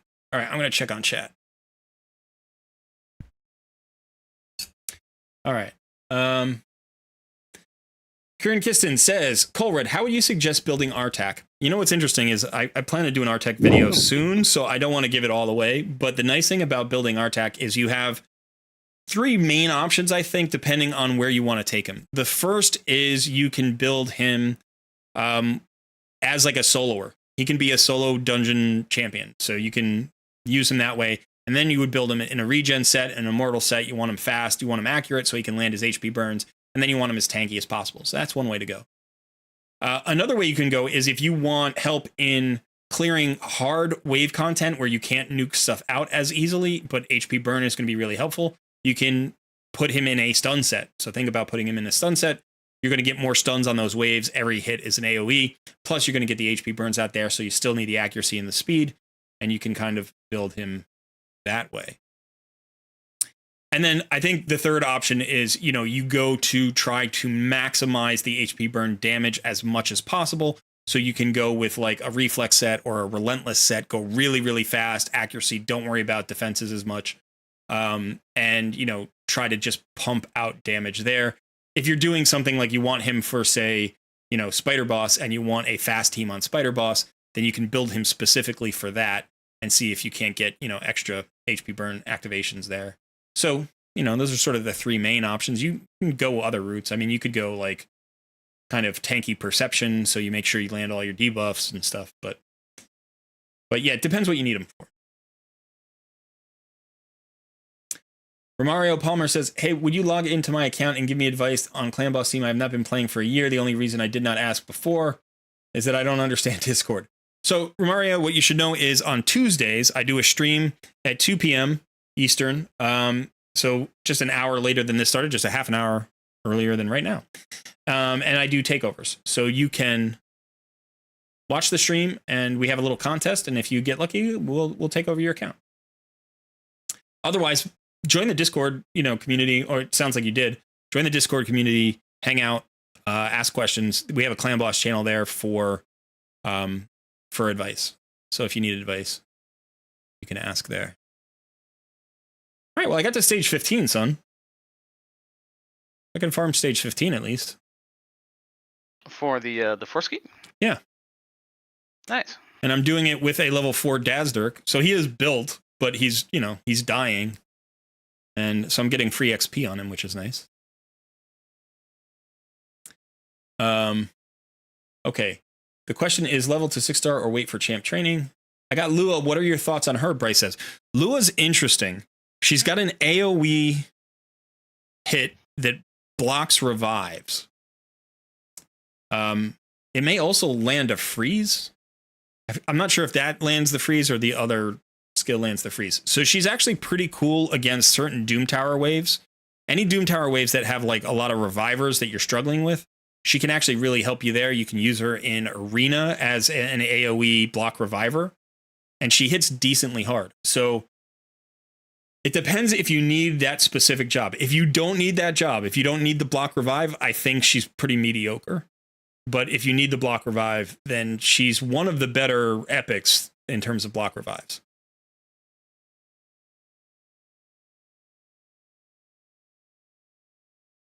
Monkey King to 6, Mr. Fudan says. Tommy Dash, if you book anything, book his A2 if you can. Are you talking about Wukong? I assume so. Wukong works unbooked in Arena. That's true if, and that's the other thing. He also works at 5-star in Arena, right? If all you need is for him to strip buffs, then he can do that as long as you have the accuracy, and you don't need him at 6 stars or booked. The hardest books to farm are rare. That's actually kind of true. They've removed a bunch of ways that you used to get rare books, I think. So it's actually harder to farm rare books than it used to be, but you get so many copies of rares, you just book out champions with copies of themselves.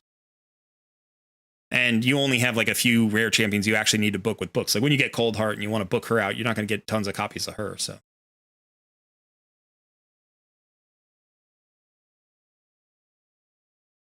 So the Void Keep actually opens tomorrow evening, doesn't it? it does. Yeah. It opens, yeah, tomorrow evening. Saturday at reset. Server reset, yeah. Tommy Dash says the thing about Deacon is that you don't really need to 6-star him until you're pushing content that needs really high accuracy and speed like hard Doom Tower. That's true. I ran my Deacon at 5 stars for like 20 months, maybe 22 months on my main account. I only 6-starred him a few months ago. Do you see me breaking raid over here? Oh, what happened? I don't know. I figured out I could do that the other day. I thought it was pretty fun. How did you do that? So I take it and I stretch it across all 3 of my monitors.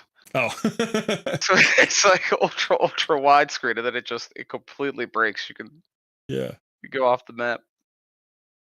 Gotcha. Oh, now I have to pull it back though.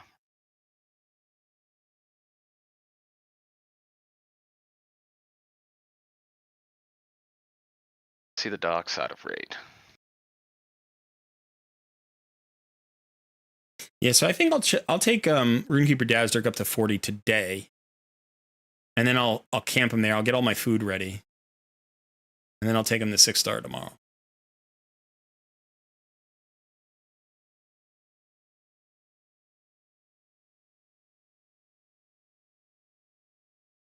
Maybe. Maybe. I might take Deacon to 6-star tomorrow. I don't know. You were so excited about him. Now you're not going to take him to 6-star? Come on. He's my next 5-star champion. The question is, do I need him at 6? I kind of do, because he's going to be my clan boss.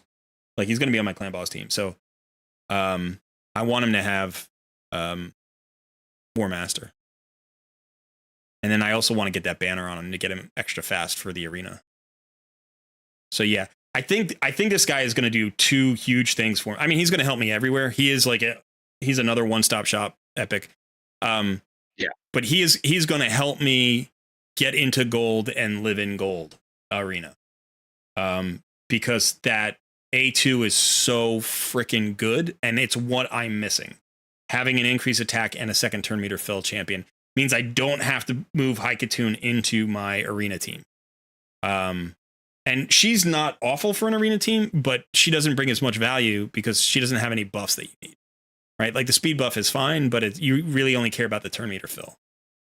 But increased attack is just going to mean, like now I don't have to worry about Athel's little mini increased attack, which she's using right now. Like that's only the 25%, but his is the full version. So.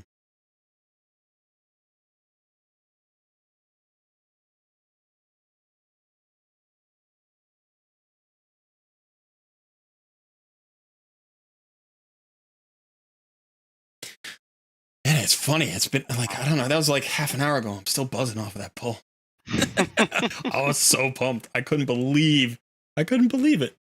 That never happens where you're like, there's one champion that would totally transform my account, and then you pull that champion. Yeah, that's wild. Yeah. That was great. And now I'm coming back to Earth where I'm just farming Force Keep right now. I'm just like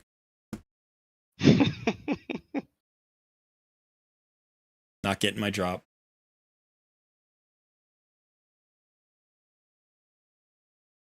Are you in arena right now? Yeah. Trying to figure out what I need to do. I need to do my faction crypts, or it's too late. Yep. Do you know what today's are? I don't remember. Demon Spawn, Dark Elf, and Sylvan. Okay. Can't do Sylvan. I don't know if I can do Dark Elves either. Demon Spawn. Yeah, I don't know if I can do much of any of these. I usually have several Diabolists like at various stages of food farming, you know, so if I have some level 40 Diabolists, that usually gets me up to stage 6. But right now I don't know. Oh, that's true. I've got 4 5-star Diabolists. Let's see. Yeah.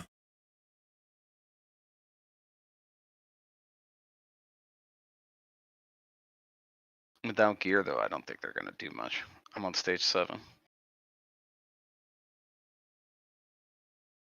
Oh, it's Luria. I'm confusing Luria and Lua. Lua's the legendary.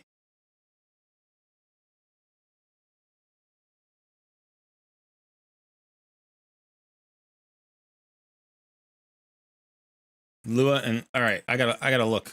Now I'm confused. Lua versus Luria. My apologies.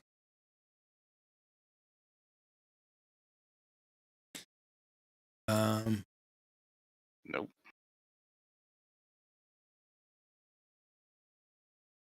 You're right. Luria is the one with the block revive. So Lua is more like she's a little bit like Cold Heart. She has the 100% turn meter reduction on the A3 on a 4-turn cooldown. It hits pretty hard. And then she has the A3 that is a triple hit AoE.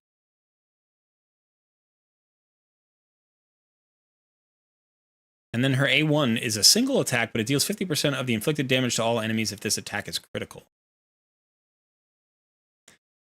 Her base attack is 1564, but her base defense is 771, and her speed's 97. Her HP is 14.5k. Yeah, I've never actually built her out. I'm sorry, I did confuse Luria and Lua. You're right. Luria is the one with the AoE freeze that blocks revives. She's the one that's worth building out for that skill if you need her. I mean, if you need more turn meter decrease, if you need a second champion to give you that, she does hit hard, Lua. But I've never actually built one out. So I apologize for getting those two confused.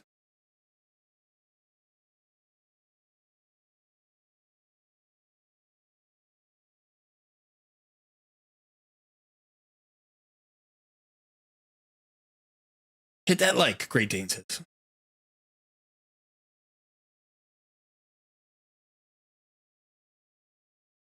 Artak and Cursed set is bananas for Hydra, says Anthony. That's an interesting thought.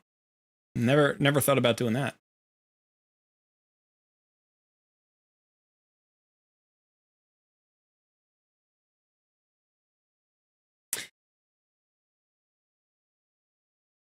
Alex says, nice, I finally get to catch a live video. Congrats, welcome.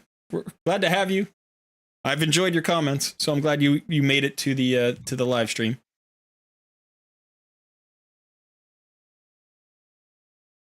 Lua, the little big sister of Cold Heart, says Robert. Yes.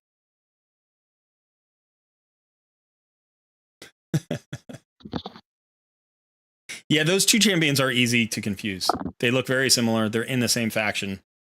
But yeah, I did confuse Lua and Luria. I have built Luria before, just to mess around with her on like a referral account. I don't think I've ever built her. Neither of my like major accounts have her built. I don't think. I might have one at 5 stars on my main account.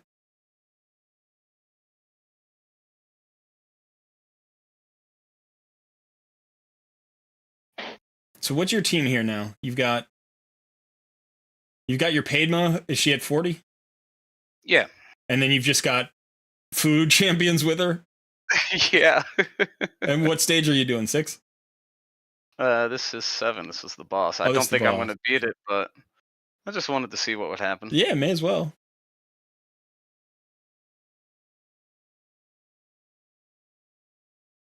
Padma's so good.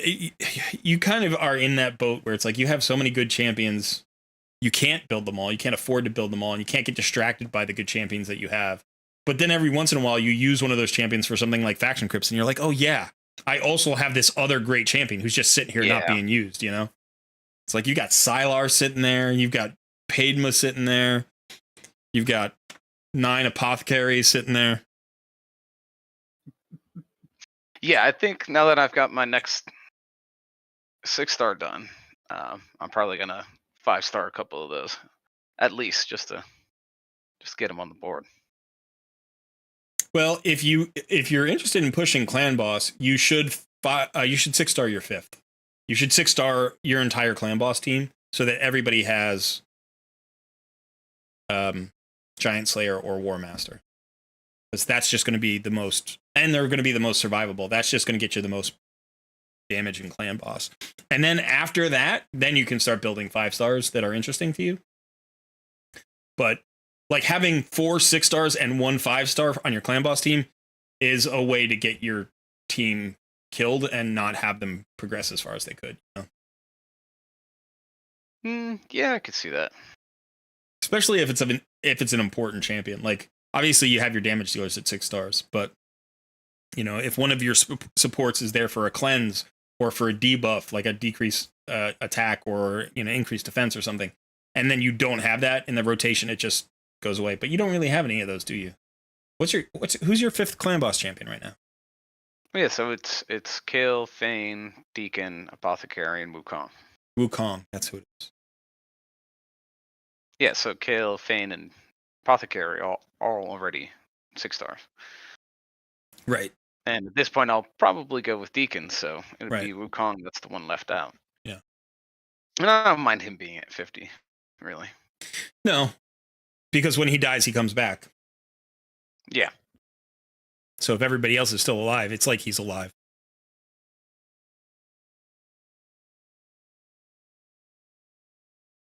But you're still losing out on that mastery damage that you get. Yeah, I mean, I'm losing out on that on everybody because I don't have their masteries yet. That's true. That's true. But that's what I'll be doing after this, is farming masteries. I was really hoping I could farm 6 with this, but I can't. Dang. As soon as I get this potion to drop, I'll probably get into Minotaur so I can start doing masteries on Runekeeper and on everybody, because I'm still at the point where like I can farm stage 14 but not 15. I just started being able to farm 15. Yeah, I should try it again, because the last time I tried, Shield Guard was like level 25. So now that he's level 55, like that's a lot extra damage and survivability. So it might bring another champion to the boss fight or through the boss fight. So I might be able to do 15 now. Come on, give me a drop. Let's see.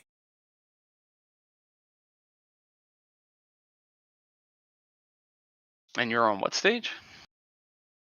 15? Of Minotaur or No. Force Keep? I'm doing 15.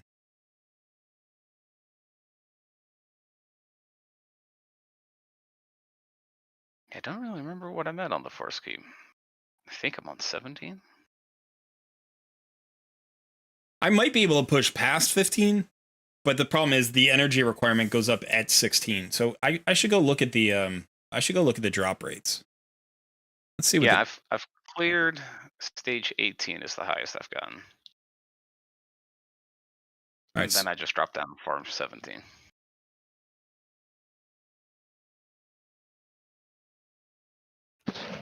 So if you're not familiar with this is a really good thing to be able to like check. This is a Yumi Loves loot tables and drop rates, and this is for all of the dungeons.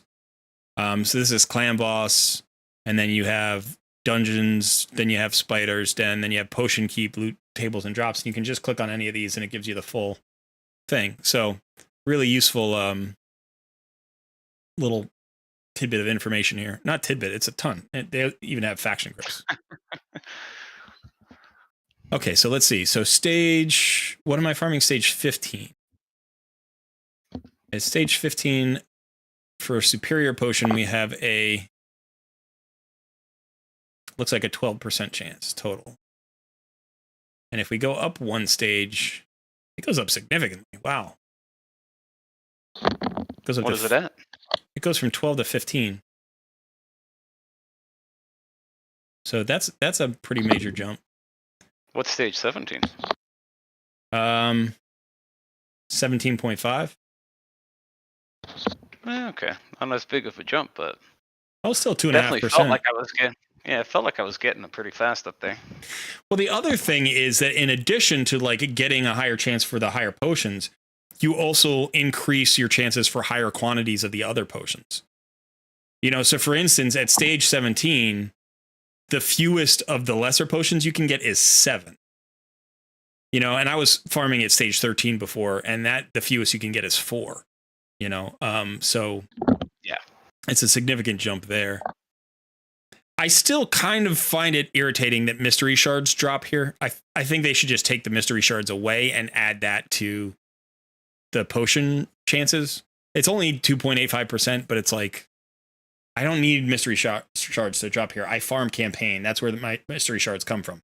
I don't mind an ancient shard dropping here. I don't even mind XP brews. Like, it's fine that XP brews drop here.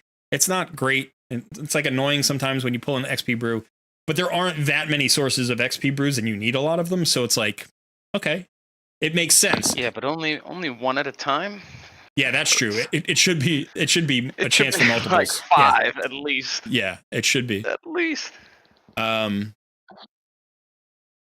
yeah, like they should reduce the chance of pulling an XP brew and they should increase the number. But yeah. But it does kind of make a logical sense that where you get potions, you can get brews of the same affinity because brews are also affinity based. So that makes sense. But yeah, so at stage 15, what did we say? 12% chance. So if I go up one more stage, it goes up a little bit. It goes up to a 15% chance. So let's see if we can push one more stage. It's the bane of my existence. I hear you.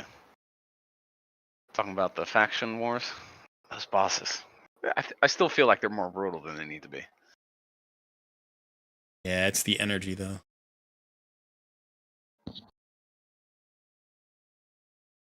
It depends on the faction crypt. Some bosses at stage 7 are super easy, and other ones are just awful. And depends who your starter is. And I honestly think that this is one of the reasons why Kale kind of hurts, because that boss in the Dark Elves faction is really tough, and he doesn't have the kit to beat it.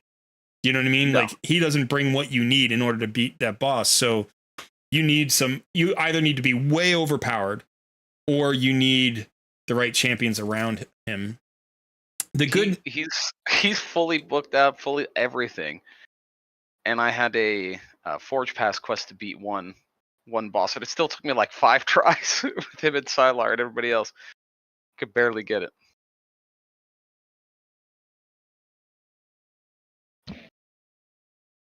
I honestly might use Tolf as a 4-star chicken. Might do that.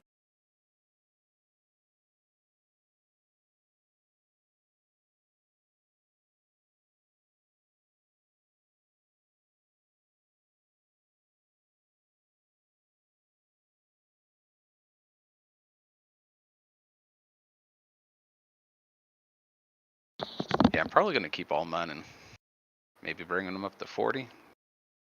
Just for the factions. Yeah, I mean, he's an orc, right? I think he's an orc. And I don't have anything going on in the orc faction right now. Like, I have a level 30 Gaelic, so I could potentially bring him up to 40, use him in the next orc faction wars, and then turn him into a 5-star chicken, which I might do. Because he seems pretty awful. Interesting, but trash. That's what we've determined. Interesting trash. Interesting trash. I need energy. I'm looking for sources of energy. I don't want to go to my my potions here, but I think I'll have to. My refills. How many do you have at this point? Maybe that's why I'm a little bit. I've put through every single last one of them. Yeah, I've got like 5 left, I think. So yeah, you have burned through more energy than I have. That's true. Yeah, I buy all my clan energy. I buy 3-star, or like the what is that arena called? 3-team arena? Tag team arena? 3v3 Tag arena? team Yeah. Yeah.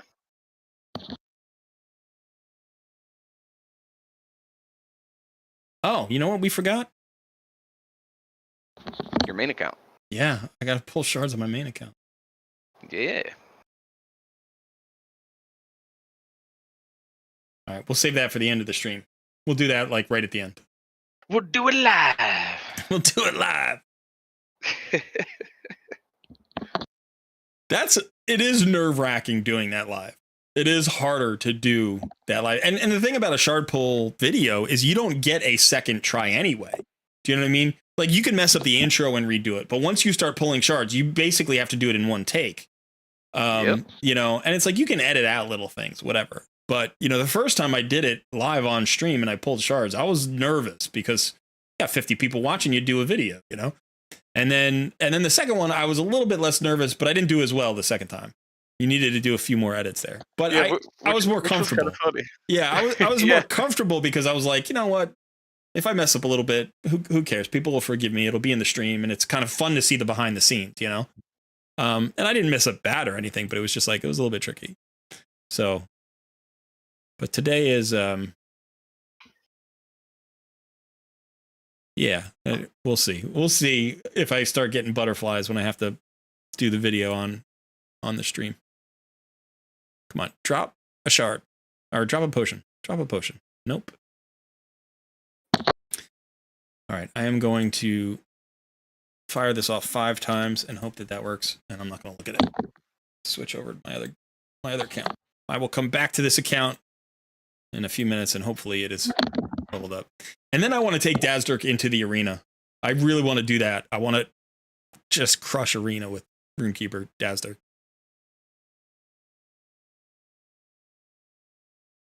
All right, let's check chat real quick. Yep, don't mind me. I'm just making some tea.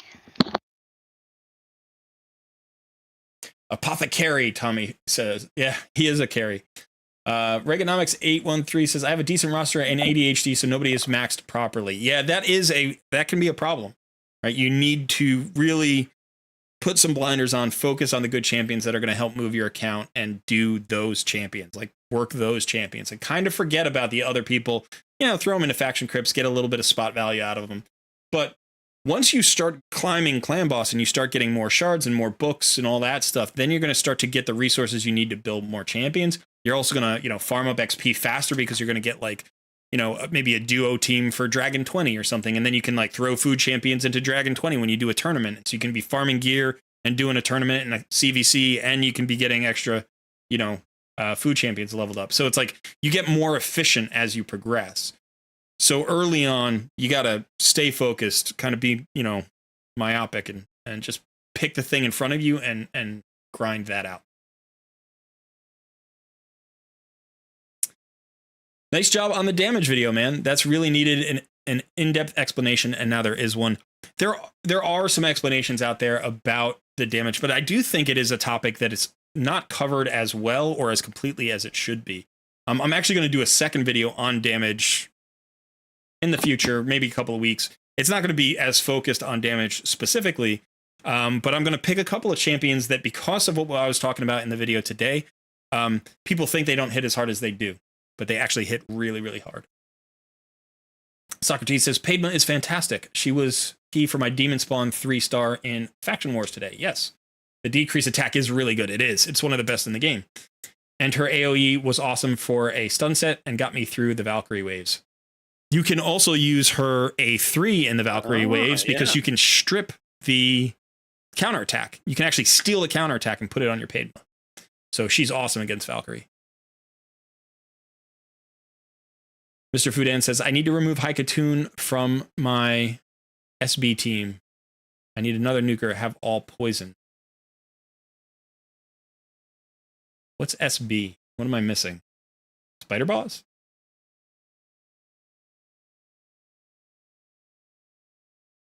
I don't know. SB.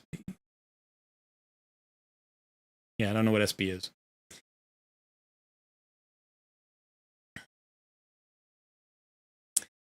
Tommy Dash said, once you can hit Ultra Nightmare, your account will snowball. It's actually a frustrating time because you'll start getting too many Legos and be to be able to build for a long time. That is true. Probably takes a year or more as free to play to get to a place where you start really stacking up food and stuff to be able to build out anything good you get instantly. Yeah, it definitely accelerates slowly over time, and you will hit those inflection points where like you need a ton of food and a ton of books and you don't have them.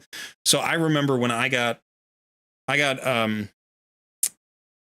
4 legendaries. I was around 6 months into the game. I got I got Arbiter, Seal of the Drakes. I think I got Raz and Scarhide like a month before that. And then I hit on somebody in a shard pull. It's like it might have been Valkyrie actually. And I had all of these good champions and I could only build one of them. And so I chose Seal of the Drakes, which was a good choice. It was the right choice. But I had to sit there with a 5-star Arbiter for like 3 months. And then I had to sit with like a 5-star Valkyrie for like 4 months. So it was annoying because those were great champions.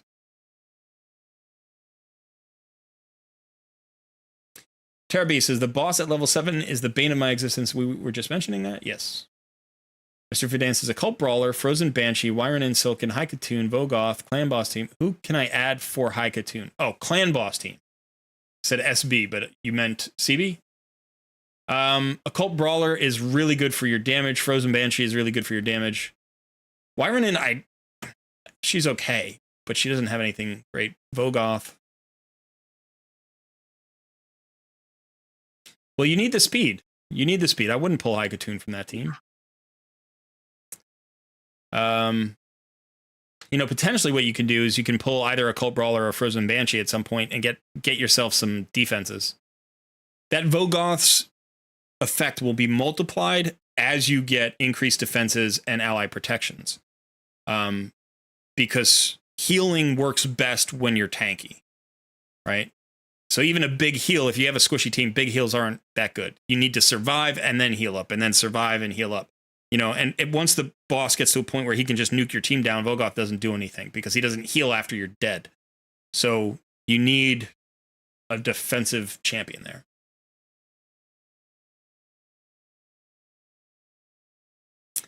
I am stuck there, Terabee says. I'm ahead of you guys in days on the account, but same spot on the Arbiter missions. Yeah, if you're in the Force Keep, I think that's the thing where you're like, hey, let me get something going here. You're in the Force Keep. You just need to use the energy before the day changes. You have to do that. Yep. I made the Arbiter missions a priority right from the very get-go. Yeah. Oh, doesn't Doom Tower change today as well? When does it change? Doom Tower changes soon. Could be today. Get Bommel out of here, please. I can't. Yeah. He is by far the hardest first boss, like the entry level boss at stage floor 10. He's the only one I ever get stuck on. You can beat the other two easily. And I'm trying to think. I think the one is the Magma Dragon, and then the other one is Scarab. I think those are the two that start, right? Let me actually look that up. I think it's Magma Dragon and Scarab. This is where I go to the stages tool. Another good tool from hellhades.com. I feel like I should be charging Hell Hades for all of the free advertising I've been giving him on my channel. Like, he doesn't need the help. Okay, so Doom Tower. Rotation 1, stage 10. Yeah, Koldeath. So that's a Magma Dragon. He's a piece of cake at floor 10. He is not difficult at all. And then in rotation 2, it's the Griffin, not the Scarab. So it's Griffin. And that's another one that's really easy at stage 10, at floor 10. So at least in you know, those rotations, you can actually get more resources. You can get up to the second or third or fourth secret room. You can get all of those extra, you know, resources as you climb. But if you can't get past Bommel, you just get stuck there at floor 9. And you can probably, like, I got to floor 9 on like day 13 of my account or something. You know, like I got to like floor 4 on like day 7, and then I got stuck on floor 5. And then when I got past floor 5. I got all the way to stage or to floor 10, and then died to Bommel. And I can't touch Bommel. I can't do anything with Bommel. Have you tried Bommel in the last few days? Not the last few days, but because I mean, I could try it, but I think I'm just gonna insta die. Well, unfortunately, I have too much turn meter decrease on my team. Yeah, you have like the perfect team to fail at Bommel. Yeah, right. let's watch it fail. Because I'm just gonna pop bomb after bomb after bomb. You will get like 5 dread bombs. Watch this be the run though. So what you could do is you could pull Deacon and put High Katoon in the lead for Bommel. Just make sure you wait 1 turn before you do her increased speed turn meter thing. And you know, she's not going to have enough accuracy to land any of the debuffs, but if you landed the A1 slow, that would help you a little bit. Apothecary is good. I'd also need to get rid of Feign though. Yeah, you need to get rid of Feign, and you need to get rid of Deacon. And then who could you bring in? You can't bring in Armiger. You can't do that. So, you know, but and the problem with Kale, of course, is the poisons. Like when he lands poisons, he gets bombs. You could bring in who you like to call Arcanite. You could bring in Anchorite. I know. Yeah, look, they're my first set of bombs. Yeah. Auto my There's death. the 3rd. There's 5. Yeah, but if you can kill him before any of them go off, are you fast enough to kill him? Maybe if I just gone full bore on it. But I usually make it to like 3/4 of the way, just letting him auto. And then I pop. You're close, dude. You're not that far. You're not that far. Let's just see what happens if I let it full auto. You know, the other thing you can do is you can bring Deacon in there, and does he have the mastery that decreases turn meter?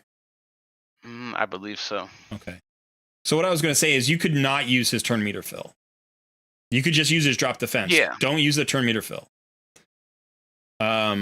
Yeah, I've tried all of that. Okay. But then even if I, because Feign, her A1 has the turn meter, so even if I cycle it to where, you know, I get a couple of rounds without her turn meter, then it still pops. Still no potion keep drop. There's the first one.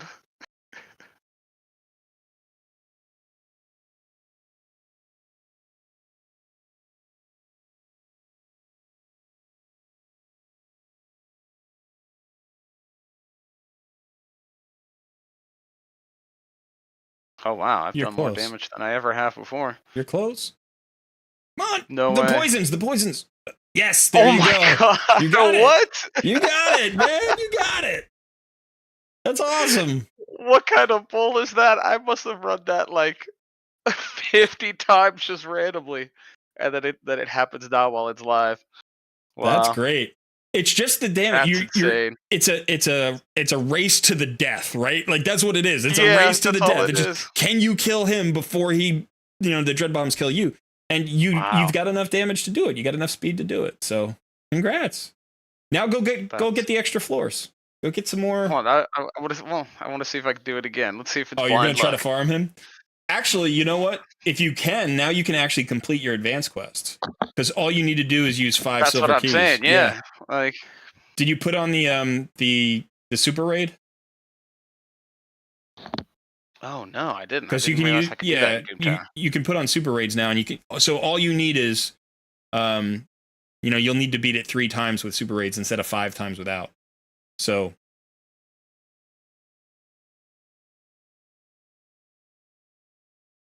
Let's just see. Let's just see if the blind luck.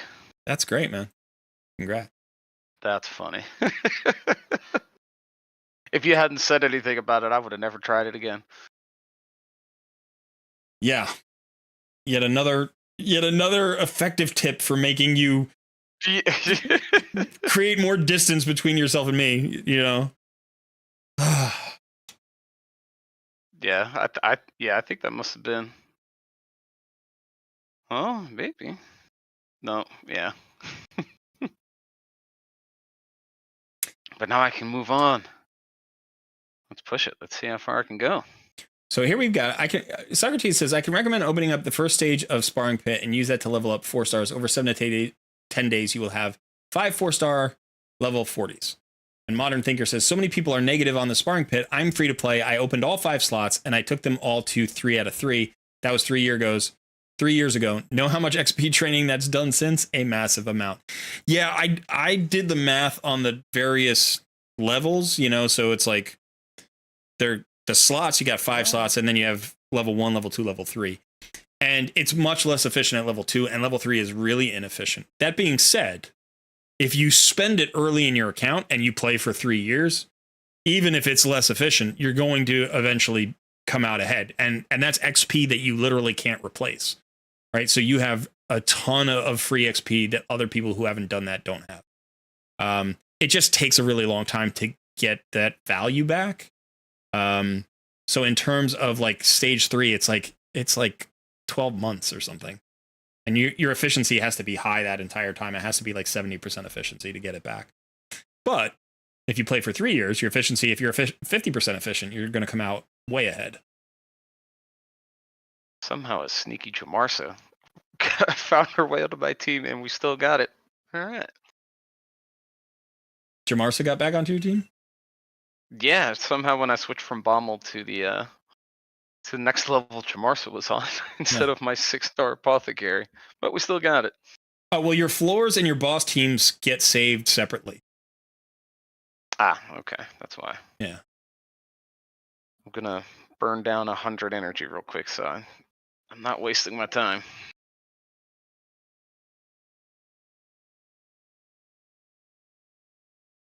Your Haikatoon has speed buffs. So Wyron and Silken. So let me see if I can pull her up here. No, I've got 2 auto battles going, but I could pull her up on. Oh no.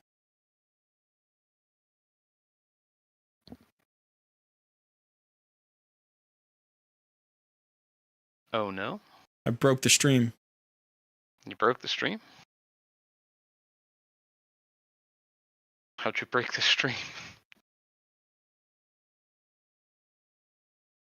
Oof. Okay. I don't know. So I accidentally closed out my browser, but apparently maybe it's still going on this end. Still going. Yeah, so that's good to know. I can close out my YouTube studio and it'll keep streaming because my OBS, I guess, is in charge. That was scary. Didn't mean to do that. Didn't mean to do that.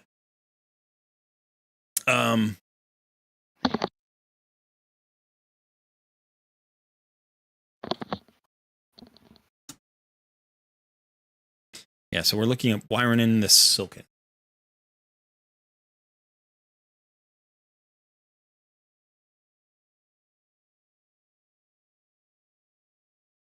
Okay, so this is sort of an interesting champion. She was added not that long ago, I think, and she's okay. But she's sort of, I think she's mediocre. So she has a decreased attack on her A1, which is nice. It has a 60% chance of landing. Okay. Fills a turn meter of all allies by 15%. Places an increased speed buff on all allies for 2 turns. This is the same skill that Apothecary and Haikatoon have. It's the same one. Same skill. This is on a 4-turn cooldown. Those 2 champions have it on a 3-turn cooldown. So even though it does the same job, it doesn't do it as well. And you have to put in 2 epic tomes to get this to a 4-turn cooldown. So like if you have Apothecary is better for this purpose. And then she has a revive a dead ally with 50% HP and 30% turn meter and place a continuous heal on that ally. That's on a 4-turn cooldown. It's a single revive. So, you know, she doesn't bring a lot of damage. She brings a decently reliable decrease attack. Her turn meter fill and speed buff are subpar, and her revive is subpar. She does bring increased ally speed and faction crypts by 20%, so if you need that aura, that's there. She's an okay faction crypt champion, but I would not, like, I would leave Haikatoon on your clan boss team and pull this champion. The only thing that she is bringing you that Haikatun doesn't is that decrease attack. So if you desperately need that decrease attack, if you don't have another champion that can bring that decrease attack, and she's getting it out there relatively reliably, then you can leave her out there. But she doesn't do a great job really anywhere else. Haikatun gives you the speed aura, gives you a better turn meter fill and increased speed buff because it's on a lower cooldown. And then you're going to use Haikatun in other areas where you wouldn't use her. Like I would much rather have Haikatun at 6 stars than have Wyron at 6 stars. I would probably bring her up to 5 stars, make her really tanky, and she'll be my reviver for the faction crypt if I need it. But that's the only thing that I would use her for probably. Yeah. That would be it. Hmm.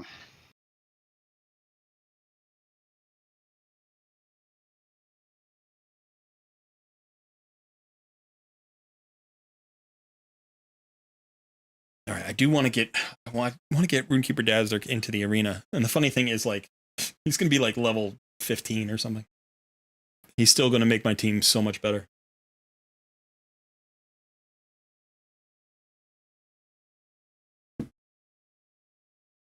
Although I'll be replacing Shield Guard. So I'll have to think about that.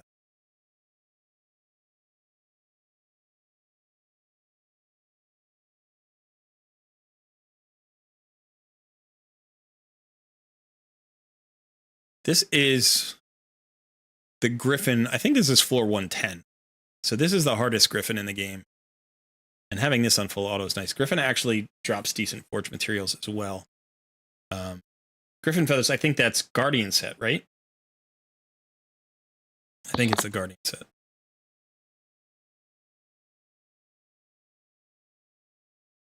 Mr. Fudan says, no, stream is not broken.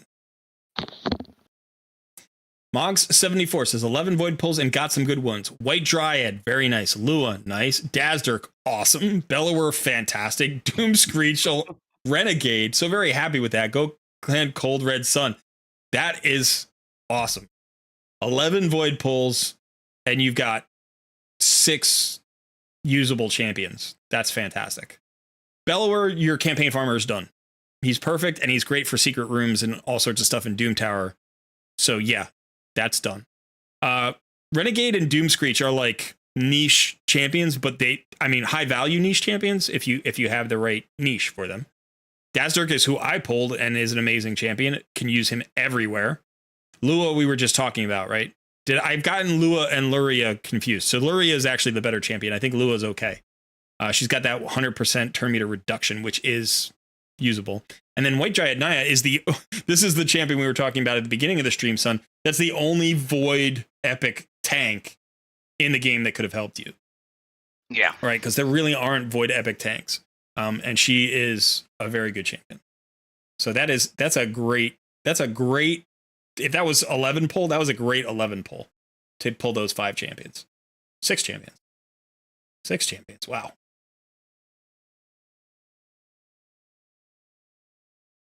Mr. Fudan says, okay, I have Apothecary, so I will use Apothecary instead of Silken. Fair enough. You can use Apothecary and Haikatun together in Clan Boss. It's not 100% optimal because they double up on the speed buff, but who cares if it's not optimal? It's 2 champions that can help you go very fast. You can basically have 100% uptime on the increased speed buff, because basically what you want to do is make sure that they use it at least 1 turn apart and are relatively close together in speeds. So what happens is it goes up for 2 turns on a 3-turn cooldown, but then the second champion steps in and refreshes it for 2 turns. And so now you have increased speed 100% of the time. And then Apothecary will bring some heals, which is nice. If you don't have a decrease attack, though, you would still want the decrease attack. That's the one thing that Wyronin was bringing that I didn't see anybody else on the team that has.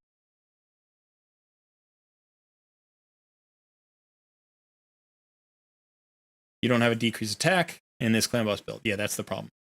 Tree Shield Knot has a 2-person revive where Wyronin isn't even an upgrade in faction crypts. Yeah, I mean, she brings a lot of things you need in faction crypts, but Tree Shield Knot is arguably the better reviver. Tommy Dash said, it might be the best epic tank in the game. She's the only epic tank in the game. Go ahead and look. Go look. We looked through every faction. She is the best epic void legendary. She is the best epic void tank in the game. She's the only one. So you said best epic tank in the game. Yeah, there are some tanks who are not void. Some epic tanks who are not void who are good. Yeah, but you're right. She might be the best one all around. I wish her strengthen was the full strengthen. It irritates me that it's the lesser strengthen. That's the only thing about her that otherwise she's got an awesome kit. Man. I got 39 lesser force potions. That was disappointing. Still haven't gotten there? No. All right, so rather than continuing to do that while we're on stream, I am going to switch back to my account, and I'm going to get into Arena with Runekeeper Dazzler. Yeah, let's see if we, So you think you're just going to take him in there and game over? No, it's not just game over, but I want to check his speed. So he's at 208, and Deacon is at 192. So Runekeeper will go first, which is good. No, it's not just game over, but he is going to help me get into gold and stay there because that increased attack buff on everybody and that turn meter fill is going to make sure two things. One, I'm not going to get disconnected, and two, all of my champions are going to hit as hard as possible. So let's actually see how it plays out right now. So I should be in silver 4 right now. I am. So here's a team, 99k power. Let's go ahead. I'm going to pull my shield guard, and I'm going to put Runekeeper in there. And yeah, let's see what happens. So that's my team. Wukong's got the aura, but it should go Runekeeper, then Deacon, then Wukong, then Athel, and all 4 of those are attack based damage dealers. So everybody's going to hit with that increased attack up. So I should do a lot more damage than I was doing before as a team. Like Wukong's going to hit harder. Oh, okay. So let's go ahead and do this. And then let's get the decreased defense out there, which should land on most everybody. Yeah, not our attack. Strip those buffs off. And then nuke. And we can actually cleanse here. Get a little heal. I can't believe Runekeeper Dazzler actually lived there. So this is going to be a little bit tricky.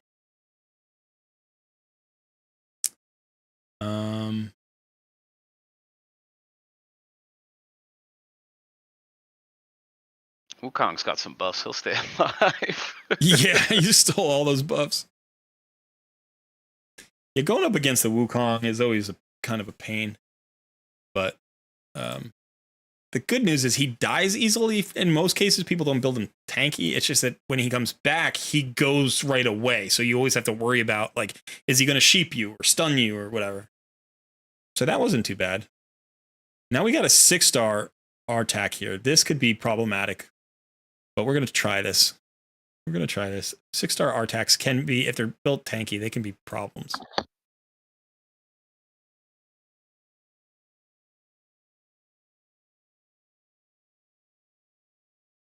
But yeah, like, these champions are lower health than they were, even earlier today. And I love that he's staying alive long enough to give me that cleanse. That's great.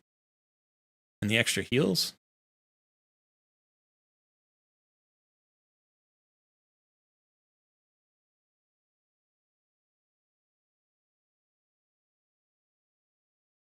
Still getting that leech out there. That was Deacon's leech, I think. Uh-oh. Right, he might have is he in a regen set? Was that what he did? I didn't see that. If he regens, then I could be in trouble. I think he has a regen set on.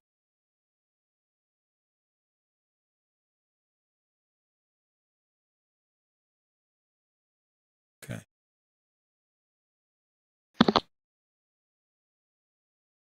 Got to kill this R-Tac. There we go.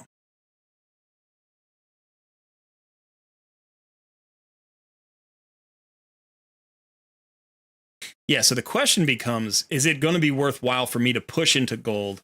Because I could still get stuck in gold 1. And gold 1, I think, is worse than being in silver 4. Like, you're getting gold medals, but the conversion rate is better for silver. Actually, it's the same, isn't it? No. You get 1 gold medal in gold 1. Or do you get 2? You get 2, right? You get 2 gold medals in gold 1? I'm not sure. Or do you get 1? I forget if you get 1 or 2. If you get 1, it's awful because getting, 3 silver medals is better than getting 1 gold. But then the other thing is, like, if you can't climb, then you end up getting stuck and you can't kill as many. Like, you're not going to be able to find fights that you can win. So it's better to stay in silver 4 most of the time. Let's take this one.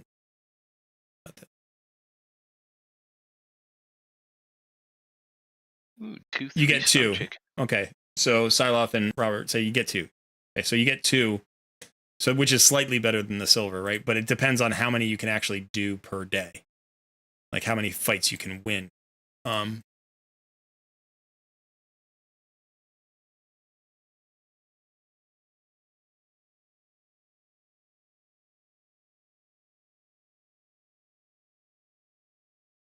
It's awesome. I mean, my Athel hits so much harder.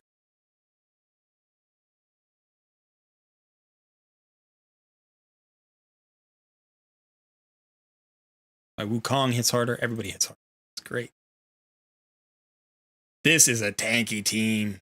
Let's go ahead and see if we can take on the Krisk. The silver 4 Krisk. My Wukong's going to help me out here, hopefully. Steal away those shields. I see Krisk, I stay away. Why? You got a Wukong, right? Props to you. Yeah. Wukong steals the shields. But it's got 2 revivers. No real damage other than Krisk. But once Krisk is dead, we'll see how the revivers do. Yeah, this turned out to be pretty easy.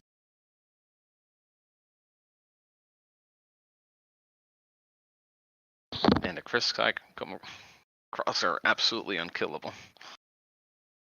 Well, keep good. Thanks. Appreciate that advice. I mean, I'm looking at this champion. This is a very tanky team without a lot of damage, right? So when I look at this team, I see they've got 2 revivers, right? And they've got a 3rd healer. They've got shields. Krisk is all the damage here. He's not quite 60. The team power is 78k. I think my team power is around the same. It's like 75k or something. Might be a little bit lower now that I put Runekeeper Dazzlerk on it. So I'm not overwhelmed by the gearing here. Like, if this was at like 120k or 130k, I would probably avoid it. But at 78k, I'm like, this Krisk isn't going to be geared well enough to like win on his own. I've got the Wukong. The Wukong's going to strip those shields off. This feels like a good target. They have no speed boost. They have no damage dealer. I've got a cleanse on my team. I've got tons of speed. I've got a drop defense. I've got ways to keep myself healed. Like, this feels like a good matchup. Now, I could be wrong, and sometimes you are wrong. You walk into a team like this, and like 60 of that 78k power is all on the same champion, and you're like, oh, well, yeah, now I've got an unkillable Krisk here. That can happen. But I've got a good team to go up against that team. So we made a play, and it worked. This is an interesting and not a good team to go against. How about this one? We can do this one here. So this is what I love about Runekeeper Dazzlerk and champions like this. Is like, he's at level 18 right now, but he's still doing his entire job. All right, lost the speed race, and that is enough for that. That was ugly. That apothecary kicked my butt.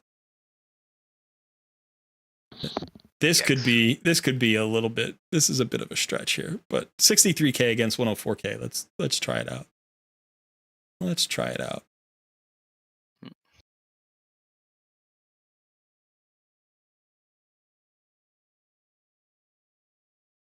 That's too bad. That battle's going to get a cleanse out, so we need people dead. Not enough. Not enough. I suspected that wasn't going to be enough, but I wanted to try it. We can end that.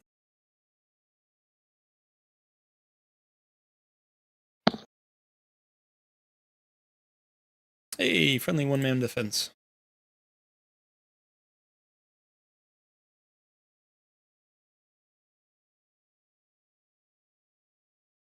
This should be a good team to go up against. Yeah, the other thing that's nice about this is a full auto team. So like if I weren't on stream right now, I could just, in fact, I could click it right now. Just click auto. See, this is going to work just fine.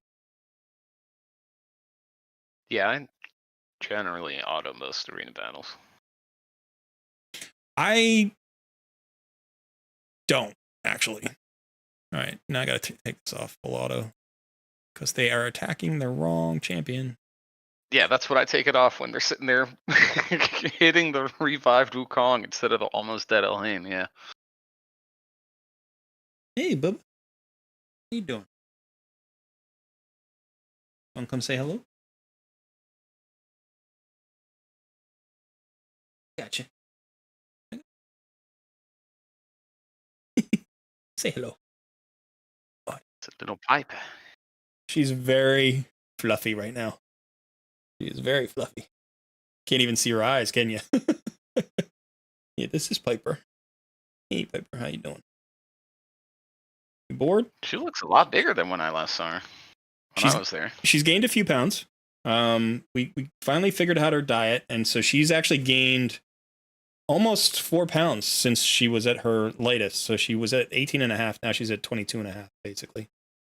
And then also she's very fluffy right now. We have not trimmed her hair in a while, and she doesn't shed, so you have to give her a haircut.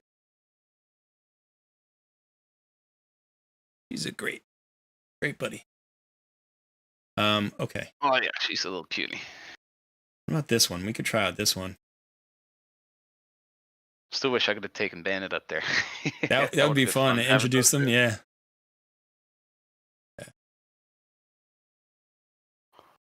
Bandit's got a little bit of a size advantage now. Everybody's got a size advantage on her. Except there are 2 dogs across the street that are like 8 and 10 pounds, and so she's a giant next to them, and they're afraid of her, you know. So they'll come up, they're like interested, but they're kind of timid. In the meanwhile, they live with a Rottweiler who's like 130 pounds, which cracks me up. And that dog would eat my dog in about a minute, given the opportunity.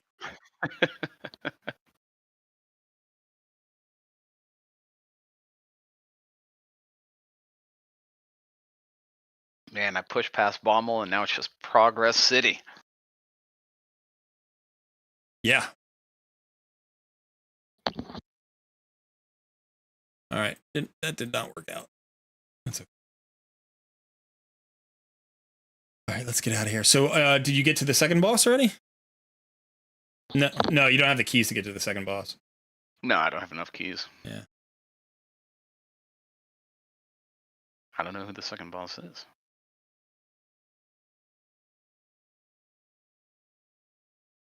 No, I'm gonna have 1 key. Wait, am I? No, You're gonna be 1 key short. But we'll get another couple after the server reset, right? Yeah. Is that when they reset? Well, you can look at the timer. It should say right there. Yeah.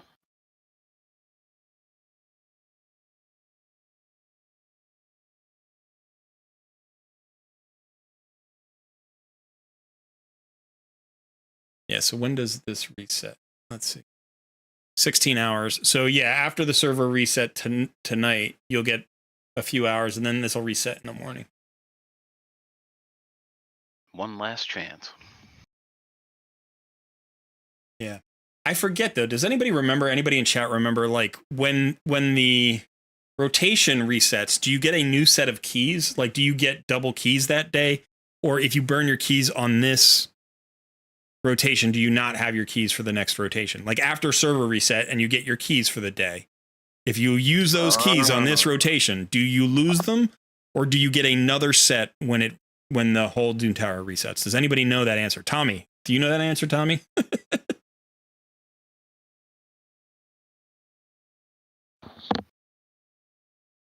Tommy be says you friendly get if they double did that. keys, and Modern Thinker says no more keys. No, you get a fresh set of keys. Says Tag. Tag, hey, how you doing?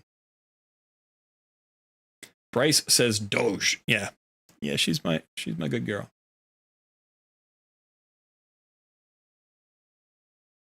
Some people are saying you can make 20 tomorrow. Yeah. Your So keys if I reset don't when Doom use- Tower resets. Yep. Well, do the keys reset or do you get extra?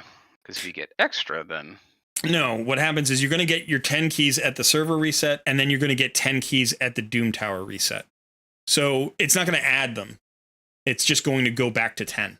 So if you can use up all your Doom Tower keys after 8 p.m. tonight, then at 6 in the morning or whenever Doom Tower resets, you'll have 10 keys for tomorrow.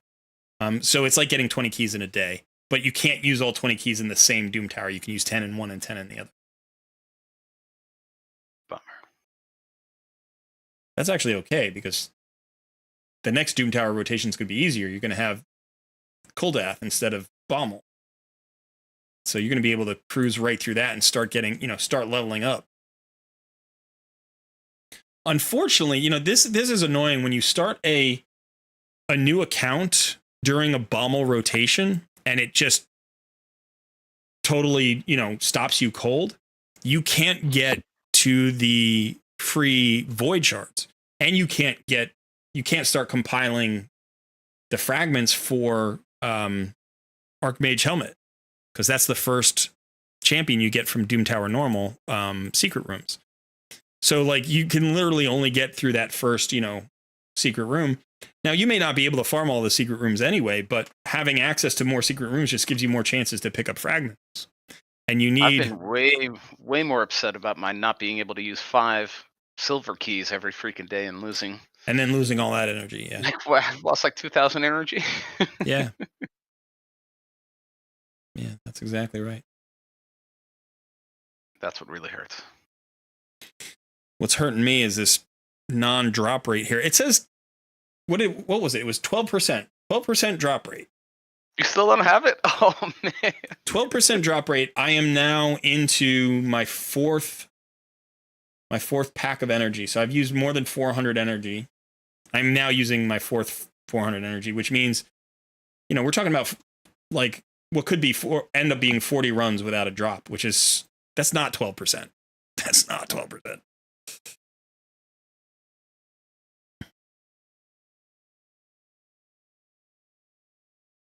Granted, my first 2 runs were pushing from 13 to 15. So I went stage 14, stage 15. So it's not quite 12% all the way.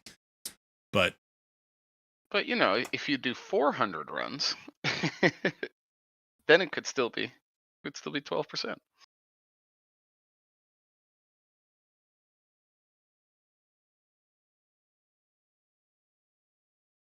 Yeah, before the stream started, I did like 1.5 energy refills. And then I did 2 refills. I think this...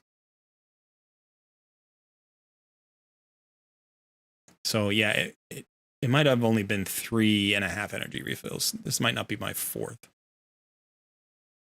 But still, way too many runs.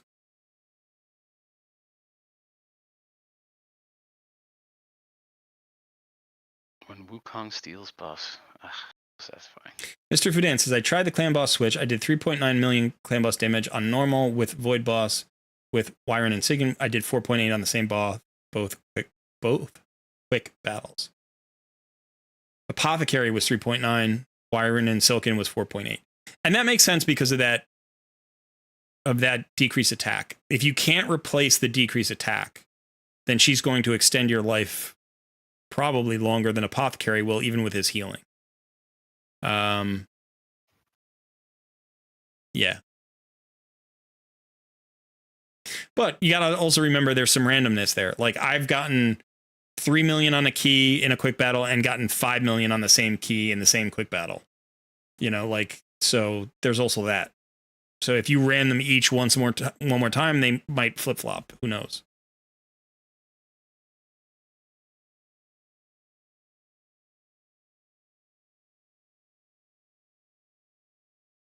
Bryce says, all that free energy and chickens is awesome on the waves. That's true. You want all that stuff.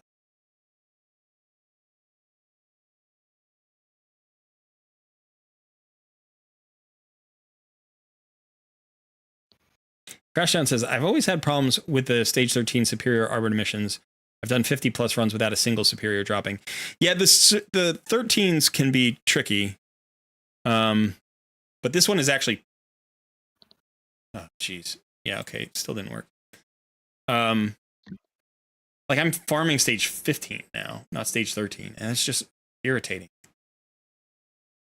It's like 50 runs and it drops once. That's a 2% drop rate. You know, and the data says it's a 12% drop rate, which is like, I'm actually convinced. This is total conspiracy theory. I'm not normally a conspiracy theorist, but I'm convinced that Plarium messes with the RNG in the game. I think they do that. I think they have. You think so? Yeah, I think they do. I don't know if they could totally hide that. Maybe somebody would find out. Maybe that's just not true. But it feels like certain missions, like you'll run them 50 times and they'll always be way, way lower than the drop rates that are posted. You know, and then you'll run, like, you just run Dragon 20, whatever, you run it 500 times and you're like, oh no, the drop rates are exactly what are stated. It's exact. You know, but then all of a sudden you need to run Dragon and get a 5-star drop or 6-star drop or whatever. And you'll get it like a quarter of the drop rate. Do you know what I mean? You'll have to run 4 times as many runs as you should. And then when it's not on that mission, you run it 40 times and you're like, oh no, drop rate's perfect. And it's like, I know all about confirmation bias. I know, but it's like, this is where I start to get in my head and I'm like, I should track the numbers. I did it the other day. With the triple speed on Dragon. I tracked the numbers. Yeah, I remember that. So I ran that. I don't know. I probably ran that. I put at least 3,000 or 4,000 energy into that. And for the first 100 runs, the drop rate on the speed gear was normal. It was actually a little bit low. It was like right around normal. So, you know, you should be dropping 11% of the time. You should be getting that set. And I was getting, you know, like it was like 10%, 9%, something like that. And then for like the next 3,000 energy, it was right on the triple. Like it was perfect. It was 27%. Yeah, I've had that happen where I think I spent almost 1,000 energy on that. One of those get 5 superior potions. Yeah. And then another round, it took me 80 energy. Right. Yeah, I've had it happen in campaign where it's like you have to get a weapon that drops attack percentage. And you're like, okay, the glove is the really tough one. The glove, like getting the glove that drops attack percentage or whatever, that's always tricky. But it's like the drop rates are supposed to be the same, but you'll pull like 10 HP percentage gloves before you pull 1 attack percentage glove. And like, why? Why is that happening? And why does it happen so frequently? I believe they're out to get us. I'm not paranoid. But I believe they're out to get us. Yeah, Alex says, Plarium gives us no reason not to be suspicious of shenanigans. That's what it is, really. It's like I distrust them so much that I believe that they would do it. They're capable of it.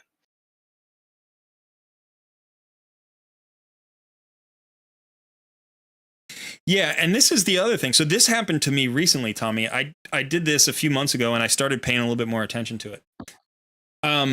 I was rolling gear. It was artifact enhancement for like the last fusion, or not the last fusion, the one before. And I kept getting the same items with the same stats. So I got a speed shield that had speed and flat HP, and I had 2 of them, and they dropped within minutes of each other. They were both 6-star rare pieces, speed and HP. I rolled them both. They both got double rolls into HP. And then I had some perception gear, and I went over there, and I was rolling those. And I had a piece that was like speed, accuracy, resistance. and it rolled the first roll into accuracy and the second one into resistance and the third one into speed. And then I had another one that was the same error, and it rolled the same way. The first one into resistance, the second one into accuracy, and the third one into speed. And then I did like a third set, and they were the same items, and the rolls happened the exact same way. And they're also placed on the list in the same order. So it was like speed on top, then HP, not the other way around. And it rolled the exact same way back to back. And this happened with 3 pairs of items. And I was like, that means that there's something in addition to the RNG. Like the RNG that you get in games isn't really random, right? There are different systems they use to simulate randomness. And so there's something, either, it's tied to, the clock. It's tied to something else in the game, like some other condition that seeds the random number generator. And if the seed is the same, then you get the same result. And so, I saw that happen. Like, it was within the span of like 5 minutes, it happened. And I was like, that's crazy. That's crazy. Because numerically, the chance of like having, first of all, sets that are basically identical and drop the same exact stats, like all within a few minutes of each other, and then have them all roll exactly the same way. And I was like, this is bonkers. So there's something, it may not be anything deliberate on the part of Plarium. There are number generator may just be kind of crap. And, it doesn't do a good job of simulating randomness. But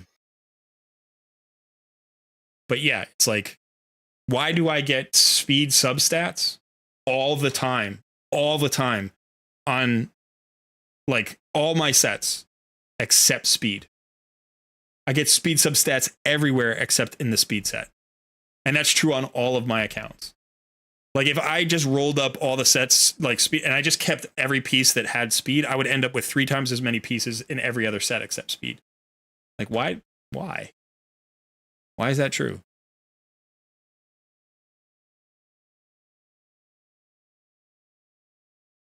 And why do I get quad rolls into flat HP? Like more than I've had like 4 quad rolls into flat HP. And I've only had like 8 total quad rolls ever. And 4 of them have been flat HP. Or HP percentage. I don't know.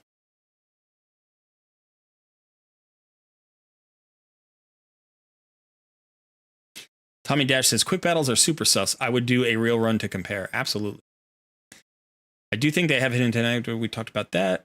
Up to 312 scrolls with the 350 I need to finish Geo. Let's go. Get your Geo done cooking. Geo is a very good champion. You want him, Max. Get that last mastery. You need it.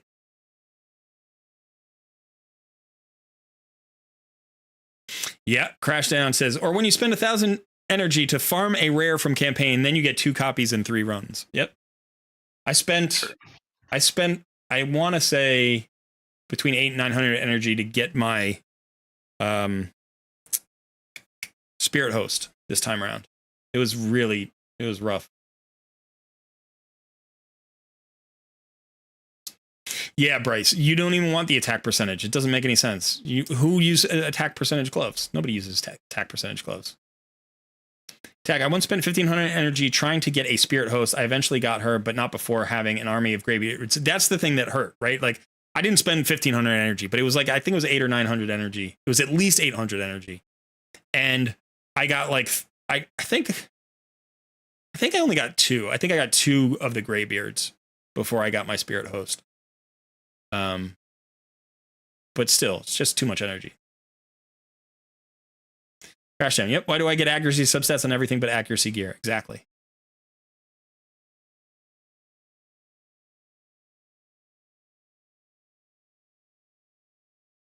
Is there any specific reason why we are spectating Team Sun? We the best.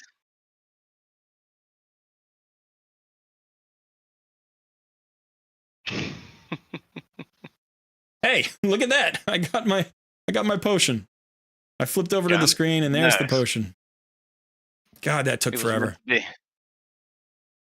Yeah, that took almost 400 energy. In fact, I think it took just about 400 energy. But there we get that one. Now we get this one. And now we're open for the void potions this weekend, which is great.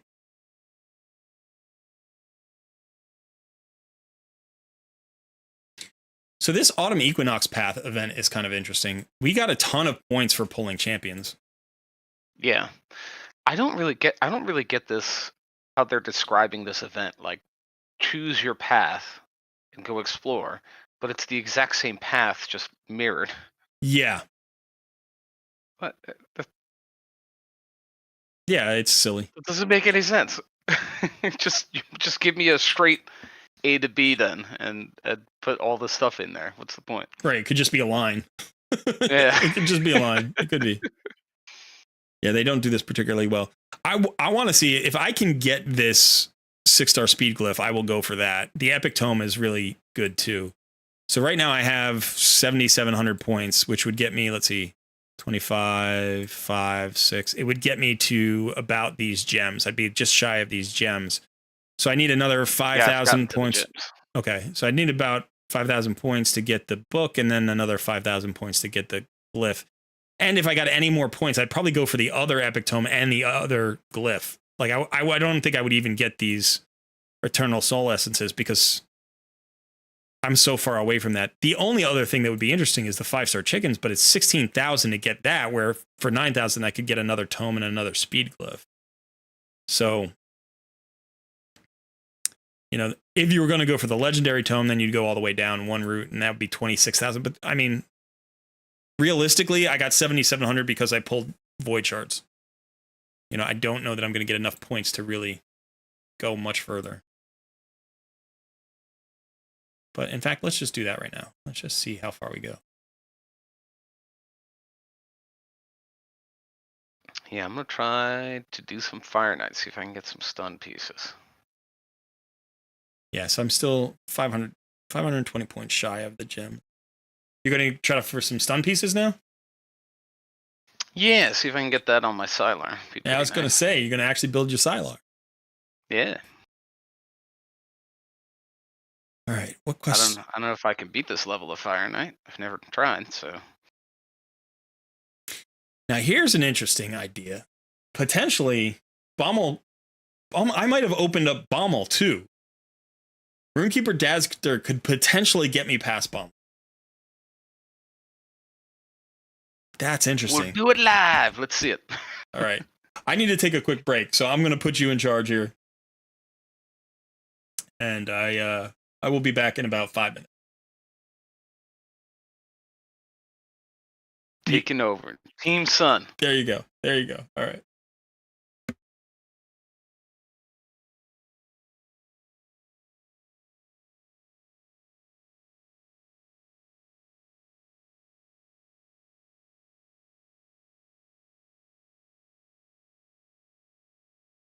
Mr. Fudan.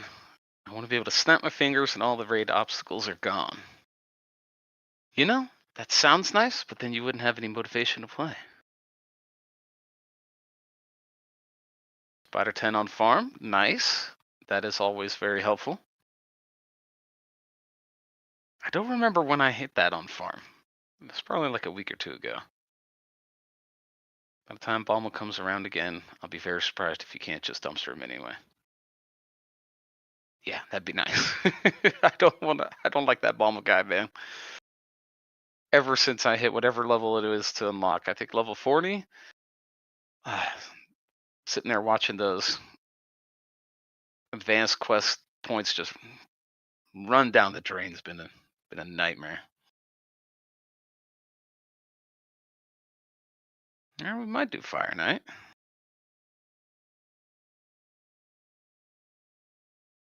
He didn't use his turn meter decrease.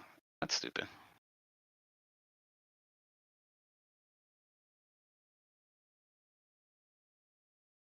You failed me, Armiger. You failed me.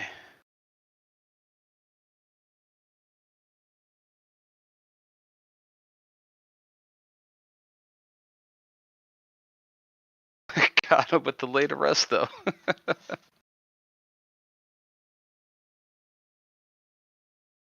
I don't really care about that. Oh, Spider 10 hard mode. Oh, yeah, never mind. You're miles ahead of me. I've got regular Spider 10. Sweet spot.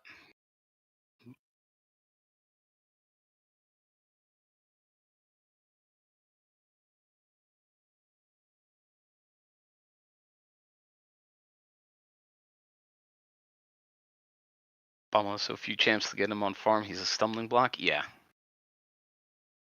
I'm pissed about that guy. I'm genuinely surprised that happened. I don't know how long I've just randomly beat my head against that wall and nothing. I haven't played Dauntless. I have not played Dauntless in quite some time though.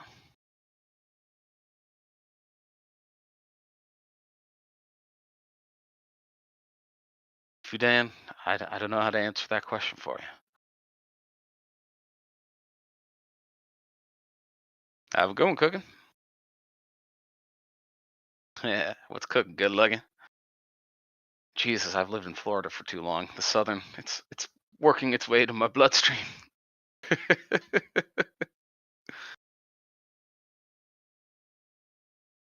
Spider 10 normal? Yeah. It's pretty much as far as I've gone so far.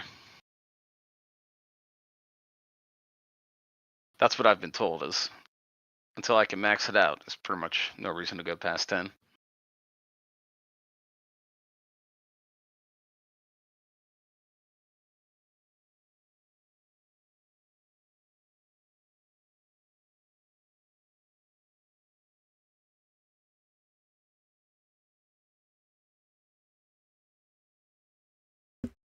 Don't die.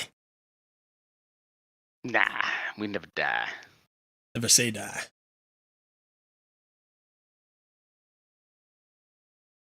I'm kind of interested in Bommel now. I don't have art tank. That is true.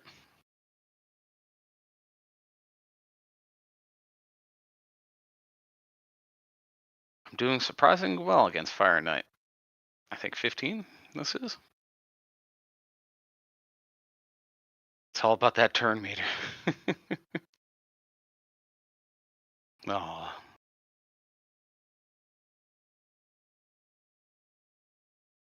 Mr. Finan says, I want to be able to snap my fingers and all these obstacles in Raid Shadow Legends are gone. Why has that not happened fast enough for me? I blame Plarium.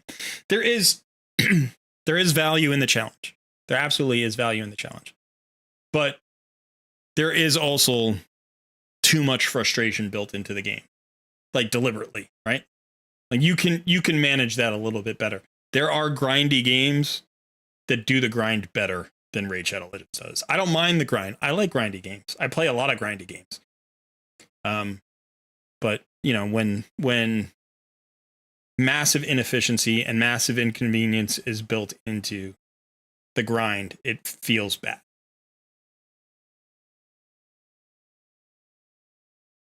Spider 10 on farm finally. Almost everything that I said to that. I just said if you didn't have a challenge, you wouldn't have as much fun with it. Yeah, that's true. Okay, definitely not getting up to 15. Never mind. Tommy says, by the time Bommel comes around again, I'll be very surprised if he can't just dumpster him anyway. That's, yeah, pretty much. I mean, at least in normal, right? In normal Doom Tower. So 3 months from now, you know, we won't have Scylla the Drakes yet, but we'll be in a very different place.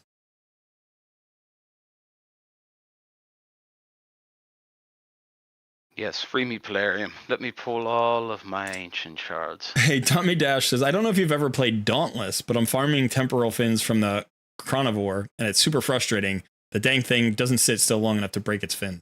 Do you remember Dauntless? I was about to say, didn't we play together? We did. I know, I've played Dauntless. We played for like 2 or 3 months, maybe, tops. Yeah. Yeah. We didn't play that long, but I was about to say, I think it was you and I that played together, yeah. Mm-hmm. That sounds about right. Back to work. Cheers, everyone. See you, Cooking. Thanks for hanging out. Spider 10 normal is a great stage to farm for silver and 5-star accessories. Yes, it is. That's where you want to farm. Spider is stage 10. Yeah, that was. I thought he was talking about the regular stage. I'm like, oh yeah, man, that's nice. I hit that like a week and a half ago, and he's like, stage 10 hard. I'm like, oh, shit. Never mind. I'm still the noob. I'm in my place. Mr. Fudan says, I still need like 100 5-star chickens. Yes, you do. We all do, don't we? Kind of shocked no fusion info today. I'm not. I think that they're setting up the schedule for the December fusion, and they're starting this month. Because the last couple of months, they came out. I'll let you take over for a second. Sorry. All right, they came out with some early info, right? The info was too early. Like this last fusion event was, it got announced and started in August, even though it was the September fusion. So I think they're a week ahead, and they're just waiting it for a little bit. They might even wait until next week.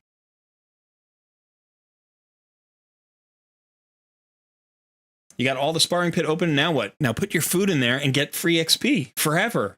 That's what you do with it.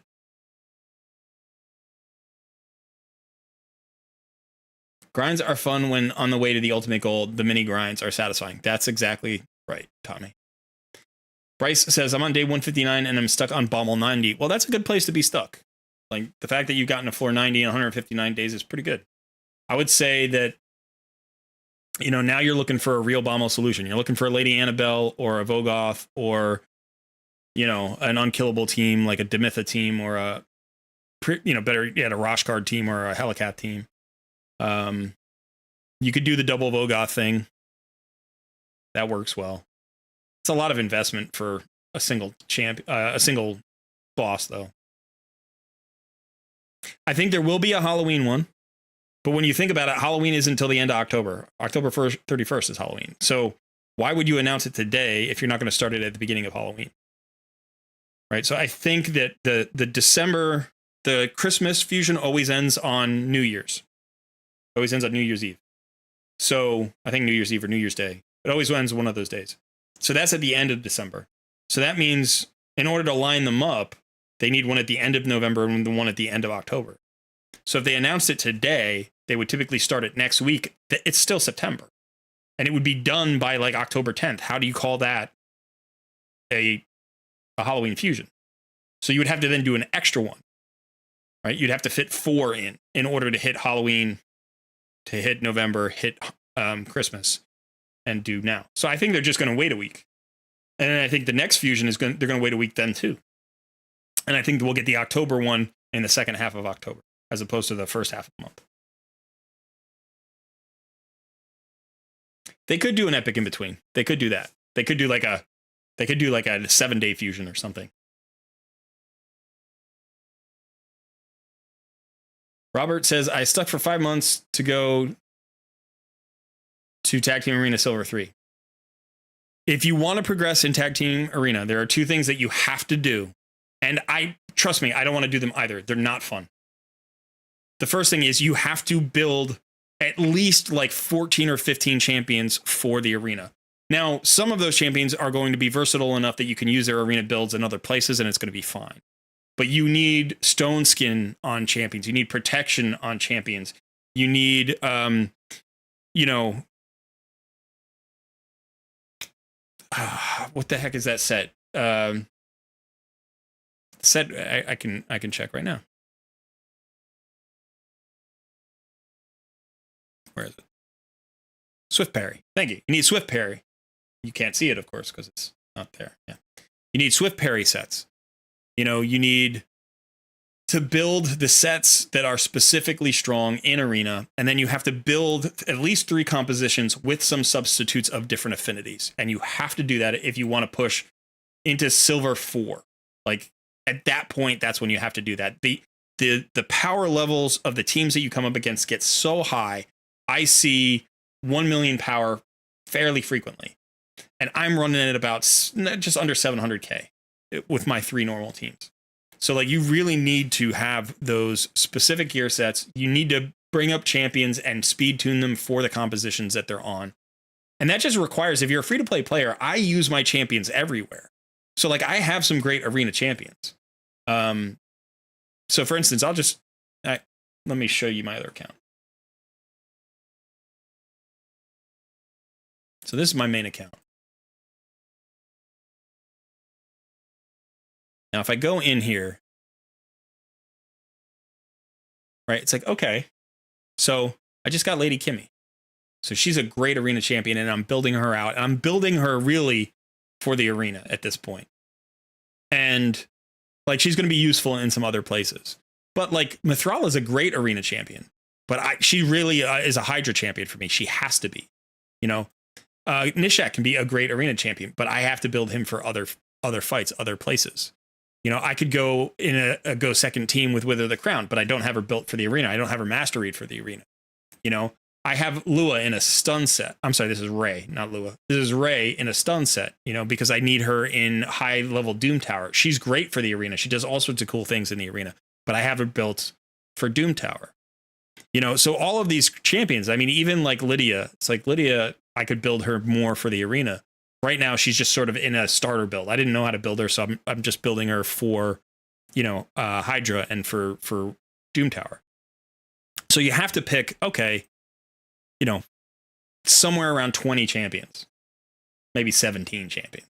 No, it could be less, like 15 champions. You have to pick 15 champions and say, I'm turning these 15 into arena specialists. And maybe out of those 15, like 3 or 4 of them will still be versatile enough to use in other places. You also have to build at least 3 arena nukers, if not 4 or 5. You know, so now I've got all these arena nukers down here. I've got Trunda. I've started to build her up. I've got, you know, I could take Supreme Elhain up. That would be an option. I could take, I've got some other ones. I've got a Tunisia now. I could take her up. I've got Astralon. He's got value in arena. I've got Kandrafon. I could make him an arena nuker. I just pulled Harima. I could make her the arena nuker. Like, you know, but now I have to build all these champions for that 3v3 arena. And it's like having enough Savage sets or having enough, you know, like gear for all of those nukers specifically for the arena. So it's like maybe I put one in a stone skin and I put one in a Savage, and it's like, but I don't have enough Savage. I just don't have enough Savage pieces. You know, you can see, I mean, my Trunda here isn't in Savage. She's in this whatchamacallit. So she's in Swift Parry, you know, because I tried to put her in a Savage set, couldn't do it. So I put her in, you know, crit damage and Swift Parry. Well, if she's not optimized, she's not going to carry me into like gold, you know? So it's like, do I even build her? You know, I booked her out. She's completely booked. I put all these books into her. I'm like, yeah, I'm going to make her, you know, an arena nuker. And now I'm like, maybe I should put her in Hydra Clan Boss because she does so much damage there. I could get more value out of her in PvE, which is ridiculous. So 3v3 arena is really, really hard. So the first thing that you have to do is you just have to pick your champions, start building compositions. It's going to take you a couple of months because you're looking at 200 million silver, 300 million silver, maybe somewhere in there to build your 15 champion. And then the second thing that you have to do is you have to game the system consistently every day as hard as you can, right? You have to be constantly using your 15-minute refreshes. You have to constantly be picking out the enemies that you can take down. You also have to worry about pushing during the last 24 hours. You have to make sure you get up into green and stay there. You have to have perfect defenses set up. You have to do all of that. And so it's not so much that it's impossible to do, but as a free-to-play player, it's a massive headache. It's a huge headache. I don't want to do it. Like, I have the champions to do it. If I dedicated all of my resources over the next 3 months, I could do it. I could say, if that's my goal to get into, let's say, gold 1, gold 2, I could do that. I have the champions. I have some of the gear. I'll go grind the rest of the gear. I'll build the champions the way I need to. I'll remastery the ones I have to remastery, and I can go and do it. But I can't do anything else then. I can't like push Hydra. You know, I can't like find an auto farm like Sand Devil. I can't do that simultaneously because every last silver piece, every silver coin I have has to go into 3v3 arena. Or I can stay in silver 2, silver 3 really relatively easily with all my PvE builds. And that's what I do instead. And I get just enough gold bars every month to get myself a free void shard, or every 2 weeks to get myself a free void shard. And I was like, that's it. But I am getting to these missions now. They're Ramantu missions where like I need to reach silver 4 in tag team arena. I've only come close once, I think.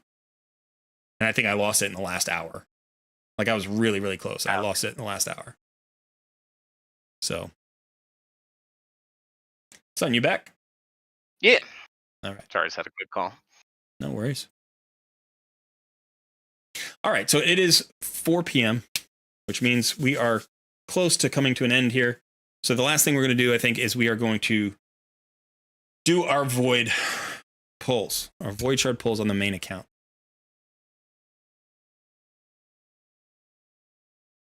So I'm actually going to switch over to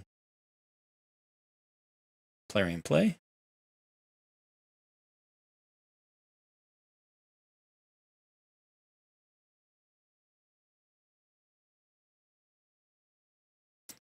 And I'm going to swap my accounts.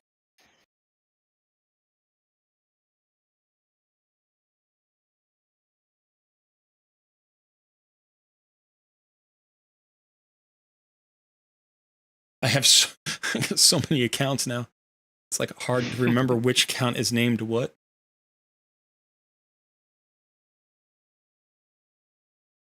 How are you doing in regular arena, Son? I'm doing all right. I'm in silver 4 somewhere.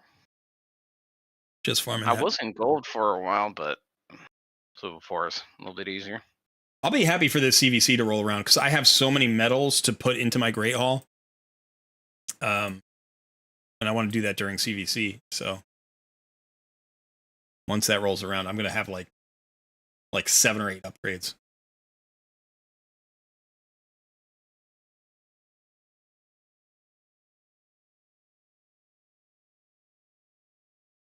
All right. So I hope everybody's ready for it. Here we go. We're going to do the big shard pull now. The big shard pull. We've got 27 void shards. I have just enough space. So yeah, and hopefully this will get us some good points in the autumn equinox path. So let me pull up my count here.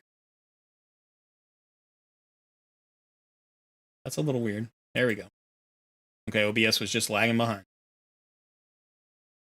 All right, Son, I'm going to take you off the screen. Yep. And we're going to do this live. We're doing this as a video. I've been doing this the last few shard pull events, I guess. What I do is I'm going to shoot my video, my shard pull video live here. You guys can get some behind the scenes experience, get to see how this works for me. And then we will turn this into a video for the people who did not watch the stream. Okay. Gotta shake it out. Shake it out. Get loose. All right. Yeah.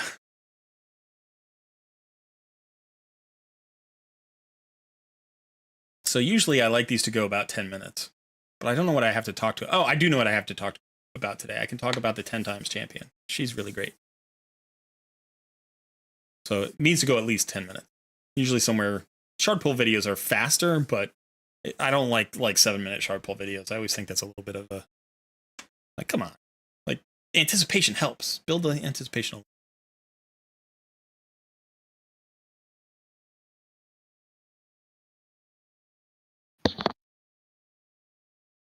I also don't expect to hit this time. So I think at the end of the video, it's just gonna be like, oh, well, that was a shard Wah, pull. wah. Yeah.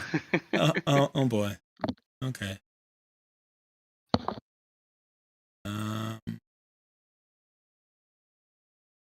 Let's see.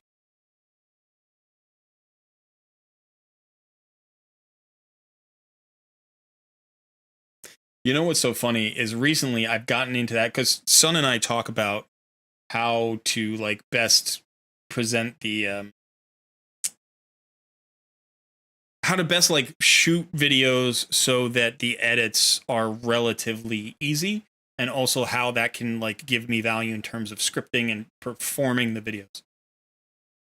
And so one of the things that I've started doing over the last 3 or 4 weeks a lot is I do the intro like 6 to 10 times. Like just the first 3 minutes of the video, like up until the Colred plays, like, you know, logo comes in and you play the music and stuff. Like that first minute, I do at least 5 or 6 times. And sometimes it's like 10 or 12. And the reason is like I don't necessarily script out the transitions. I just kind of go with it, and like doing it a bunch like loosens me up and so it's kind of also like a warm up, because you don't have warm ups for videos. Do you know what I mean? Like you have to start doing the video. That's the only way to warm up for the video. So because it's so low impact and it's so like it gets my voice in tune, it gets my brain thinking the right wavelength and whatever. And then it also works because like if I have a small mistake, I can just stop and Sun can edit it out. So now to have to go and do it all just without that, like just do it perfectly the first time, I'm like, I don't do that anymore. Like that's not a thing I do anymore. So I might have to stop a couple of times. You might see all of my different variations of my openings, which is honestly could make a pretty good blooper reel. Like I don't even send them all to Sun. I usually only send the one that's the best one. But man, I've got a whole backlog of like me just, you know, going nuts in the background, fumbling over my tongue and going crazy. Sometimes I just giggle. Yeah, but okay. All right, so let's see. I want to get into that. All right, I'm going to mute you now, Sun. There we go. All right. And let's change over to this.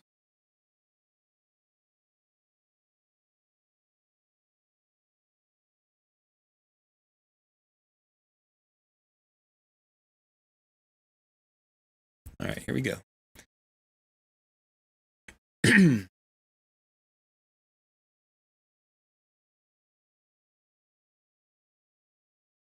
Hello and welcome to Colred Plays Raid Shadow Legends. I am Colred. Thanks for joining me today.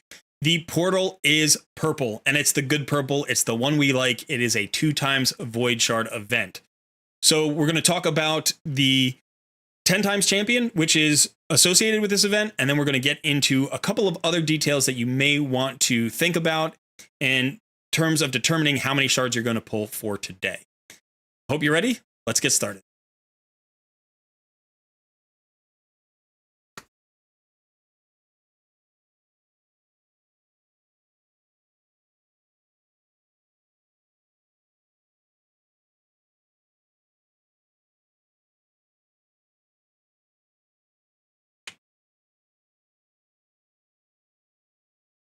All right, so first things first, we do have the 2x event for Void Shards right now. As you know, I am a free-to-play player. I always highly recommend saving your Void Shards for a 2x event.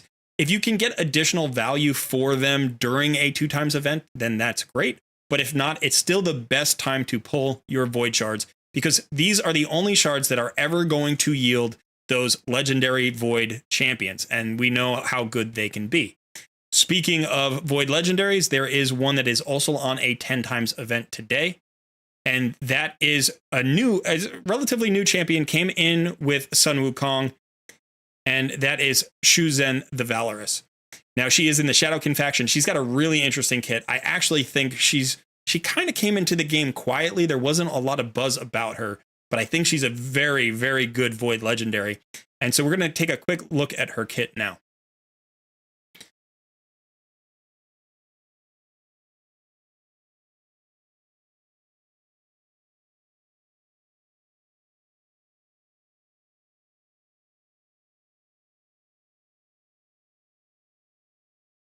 Okay, I just wanted to jump over here to the index so we could see her real stats at 6 stars.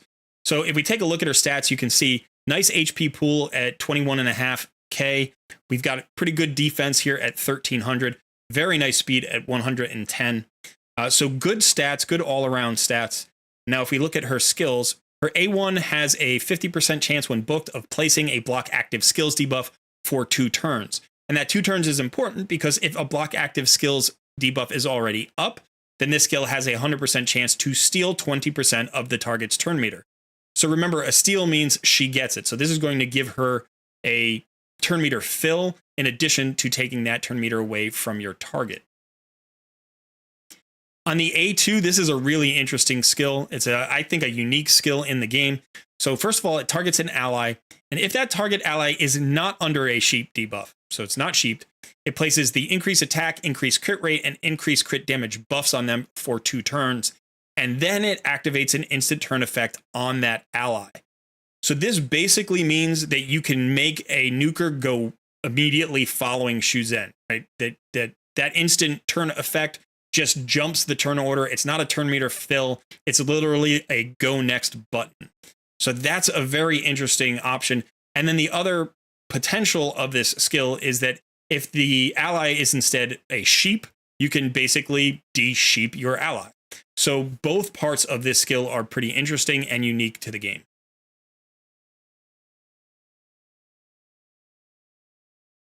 Shu-Zhen's A3 fills the turn meter of all allies by 20% and then places increased speed on them. It also has a 100% chance of decreasing the turn meter of all enemies by 20% and places a decreased speed debuff on them for 2 turns. This is on a 4-turn cooldown. This is an incredibly powerful skill. It's going to be usable in wave content, but it's going to be really sought after for the arena.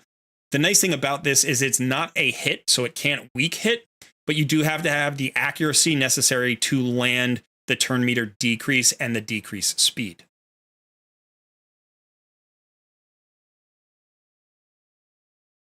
Shu-Zhen's passive Sovereign Sight increases the champion's accuracy equal to the amount of speed they have. As a debuffer there on her A3, that turn meter decrease and decrease speed, she's going to need accuracy. And so this is just a cheap way to get a lot of accuracy onto this champion.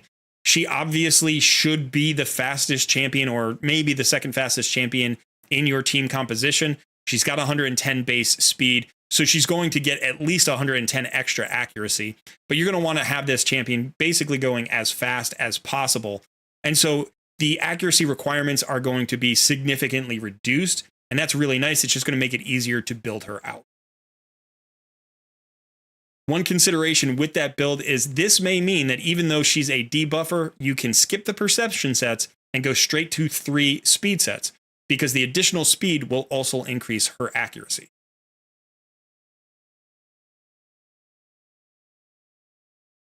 And then finally, her aura is it increases ally speed in arena battles by 30%. This is the same as Arbiter's aura. In fact, she seems very similar to our Arbiter in a lot of ways. Same aura. They're both Void legendaries. They both fill turn meter. They are obviously both strong arena champions. They even have very similar stats. The Arbiter's HP pool is just slightly smaller than Shu-Zhen's, and I believe Arbiter's defense is about 1.1k. So Shu-Zhen is basically like a slightly tankier Arbiter who doesn't give you an increased attack. At least not for the whole team. She does give it an increased attack to one ally, also that increased crit rate and increased crit damage. And remember that this may alleviate your arena nukers need to build 100% crit rate. If you're using this, you can build that nuker at 70% crit rate. So really great champion. I've had a couple of people already talk to me today that they've pulled Shu-Zhen during the 10 times event. So this would be a great pull for my account, and one of the few champions actually that I'm really looking for. She's definitely near the top of my desired champion list.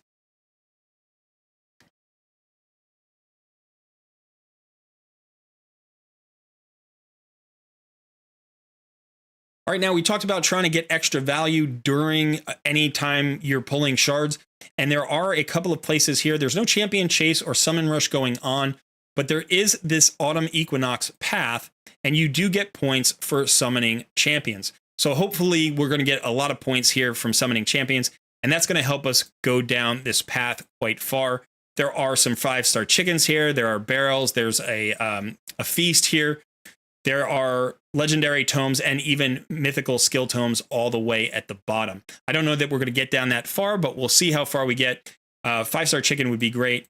On my main, Eternal Soul Essences would also be great. I keep getting 6-star champions that I want. 6-star blessings for champions that I have, but I don't have the Eternal Soul Essences to buy those right yet in the market. So those extras would be nice. It would speed up the process a little bit.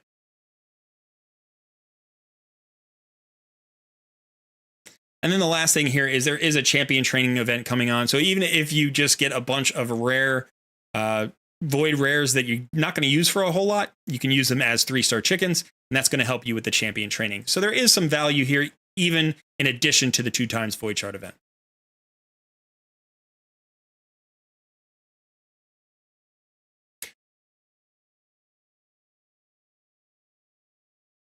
All right, that's enough talk. Let's go ahead and pull some shards. I'm probably just going to pull all 27. I usually like to do 10 pulls at the end. Like, I don't want to do the 10 pull first. So I'm just going to do the 7 solo pulls, and then we're going to pull the 10 pulls at the end. So again, Shu-Zhen would be a great pull for me on this account. Cardinals, a good epic. I do have a copy of her already. I don't need very many epics at all. The only epic I'm really looking for is Geomancer. Second Skull Crown is kind of nice, actually. I don't know that I will build her out, but that is a very good champion for the arena, also for 3v3 arena, also good for wave content. And my current one is built in a stun set for wave content, so I could maybe use a second one for the arena. But 2 epics so far, which should be a lot of points. That's nice. Fellhound, great campaign farmer. If you don't have one and you pull a Fellhound, you are done with your campaign farmers. And here's the other one. Bellower is the other awesome campaign farmer that is a void rare. So either one of these champions could be a perfect solution for your campaign farming.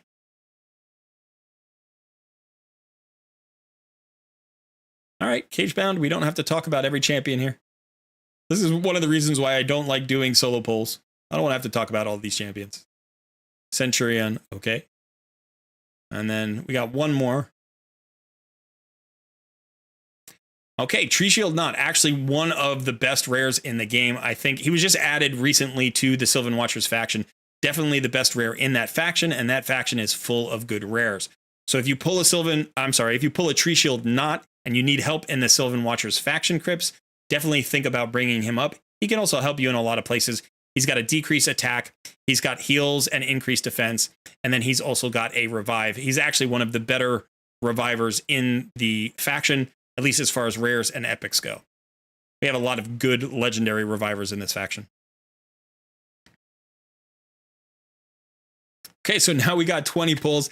Now, I did pull a Tamesia during, just 4 weeks ago, during that weekend where they had every single 2 times possible. So I don't expect to necessarily hit on another legendary, but we are hoping for maybe that 10 times champion. Other champions that I would love would be like Yumiko or Krisk or Krizia, Marishka, Terrace, you know, all the top champions, obviously. But I guess can't be greedy. I don't expect much. We'll see what we hit. Come on. Let's get something. Painkeeper, Reliquary Tinner, good rares. Prundar, I actually got him during the last event. Haruspex, these are all pretty good champions, except for Harrier there. Paragon, Dagger, and Cagebound. This is surprisingly, out of a 10 pull, this is more good rares than you would typically see in a 10 pull. Yeah, maybe 4 or 5 buildable champions here. Even Haruspex can be good for Lizardman faction crypts. So, okay, let's keep going. This is our last 10 pull. See if we get anything spicy here. Maybe we get a lucky gold. Maybe we see something fast. Rowan, not bad. Retainer, come on. Another Fellhound. How about some gold? Another epic. Skytouch Shaman, good champion. Show me something. Nope. Daywalker, Gear Grinder, Ripper Fist. Okay. Not a bad batch, not as good as the previous 10 pull. But we did get some epics today. Got a decent number of epics. I don't know if I got any new champions. That'd be interesting. It looks like I might have gotten some new Stop with the pop-ups. Looks like I might have gotten some new champions on the account. So who was new today? Rowan was new for me. That's nice. Triple hit at random, stun. I don't think... Oh, quad hit here. Each hit has a 100% chance when booked of placing a 5% poison debuff for 2 turns on a 3-turn cooldown. 108 base speed. This could be a very good clan boss poisoner, potentially.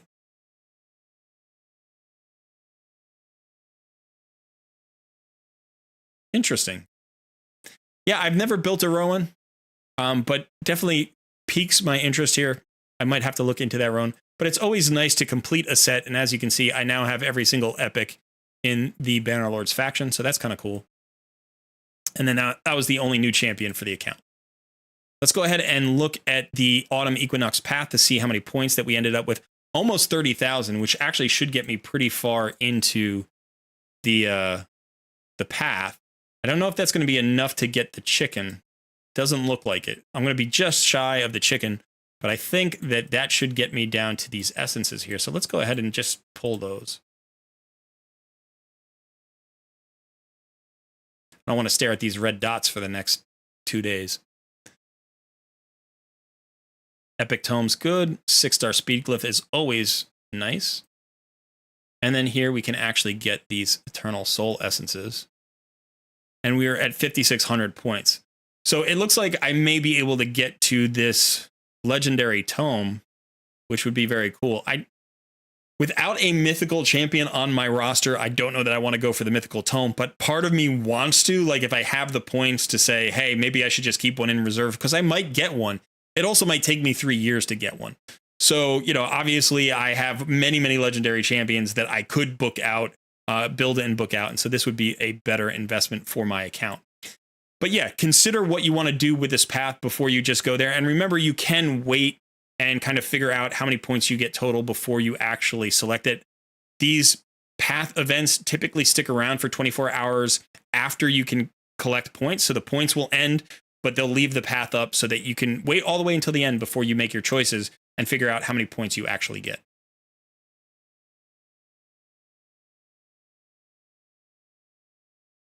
Okay, so that's it for me. Nope, let me stop that.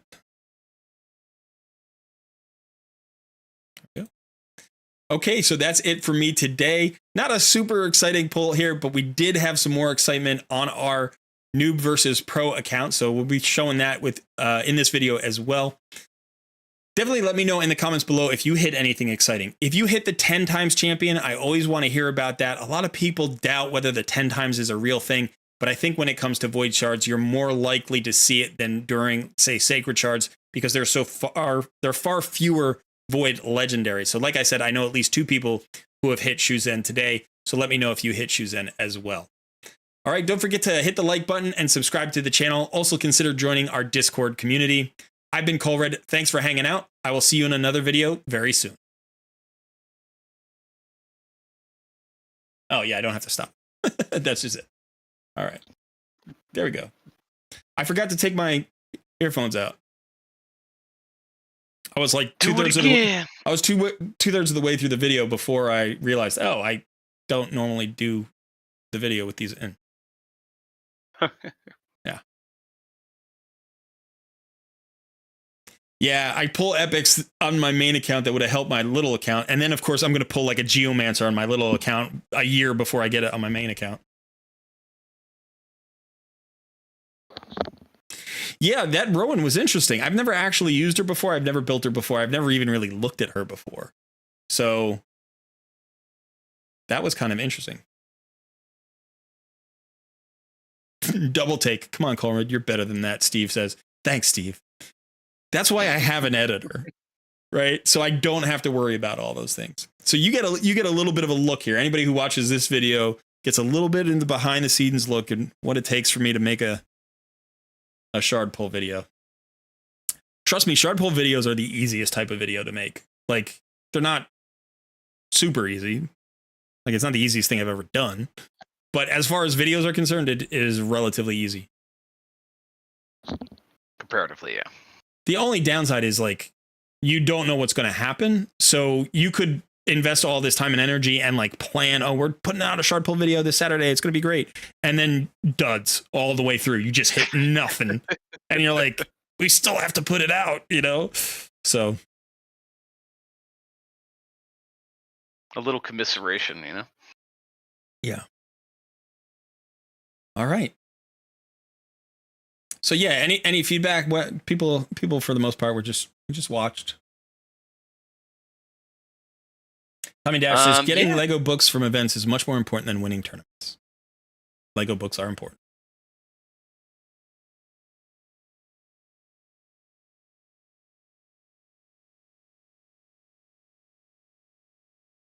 I thought it was pretty good.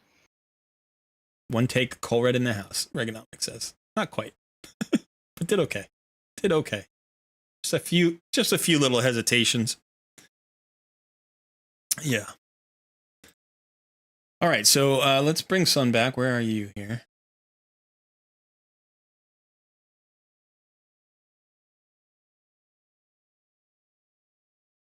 Hello, hello. Hello, hello. All right. All right. So that was a fun stream. That was a fun stream. But I think we have come to the end of it. It's past 4:30. We've gone a little bit long. So just a quick reminder to everybody, we are streaming 2 days a week. So Fridays we are streaming at 1 p.m. Eastern time, and it is our Noob versus Pro focus. So we'll talk about Sun's account. We'll talk about my free to play, or my new free to play account. And we'll do what we did today. And then on Tuesdays, we do Tuesdays takeover Tuesdays. So on Tuesdays, we have a contest.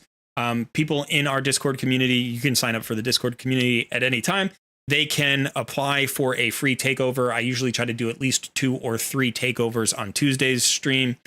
And it can be really anything you want. You can just do coaching. We can actually build teams. We can do Clan Boss or Arena, or we've done Fire Night. We've done a whole bunch of stuff. I would highly recommend 2 things. One is make sure you have a little bit of silver on your account. Even like 5 or 8 million silver might be enough for me to like rebuild a few champions and get you moving in whatever area you're looking for. And then the second thing, what was the second thing? I had 2 things and now I only have 1 thing. The first thing was silver. No, I know we talked about silver. The second thing is, sorry. So the second thing is the, if you want to do 2-factor authentication, make sure that you do that a few days ahead of time, because apparently there's some kind of glitch or whatever in Plarium's system where once you switch over to 2-factor authentication, you kind of get locked out of the game for like a couple hours, or it creates a problem. So when you are passing the account information to me, if you have 2-factor authentication, and you just applied it, I won't be able to log into your account. So that was the second thing. I pulled that out of the bag there. I was like, what was the second thing? Yeah. I just went blank. I went completely blank. But yeah. It is a good point, because that was the biggest issue on the first time we did Takeover Tuesdays. Yeah.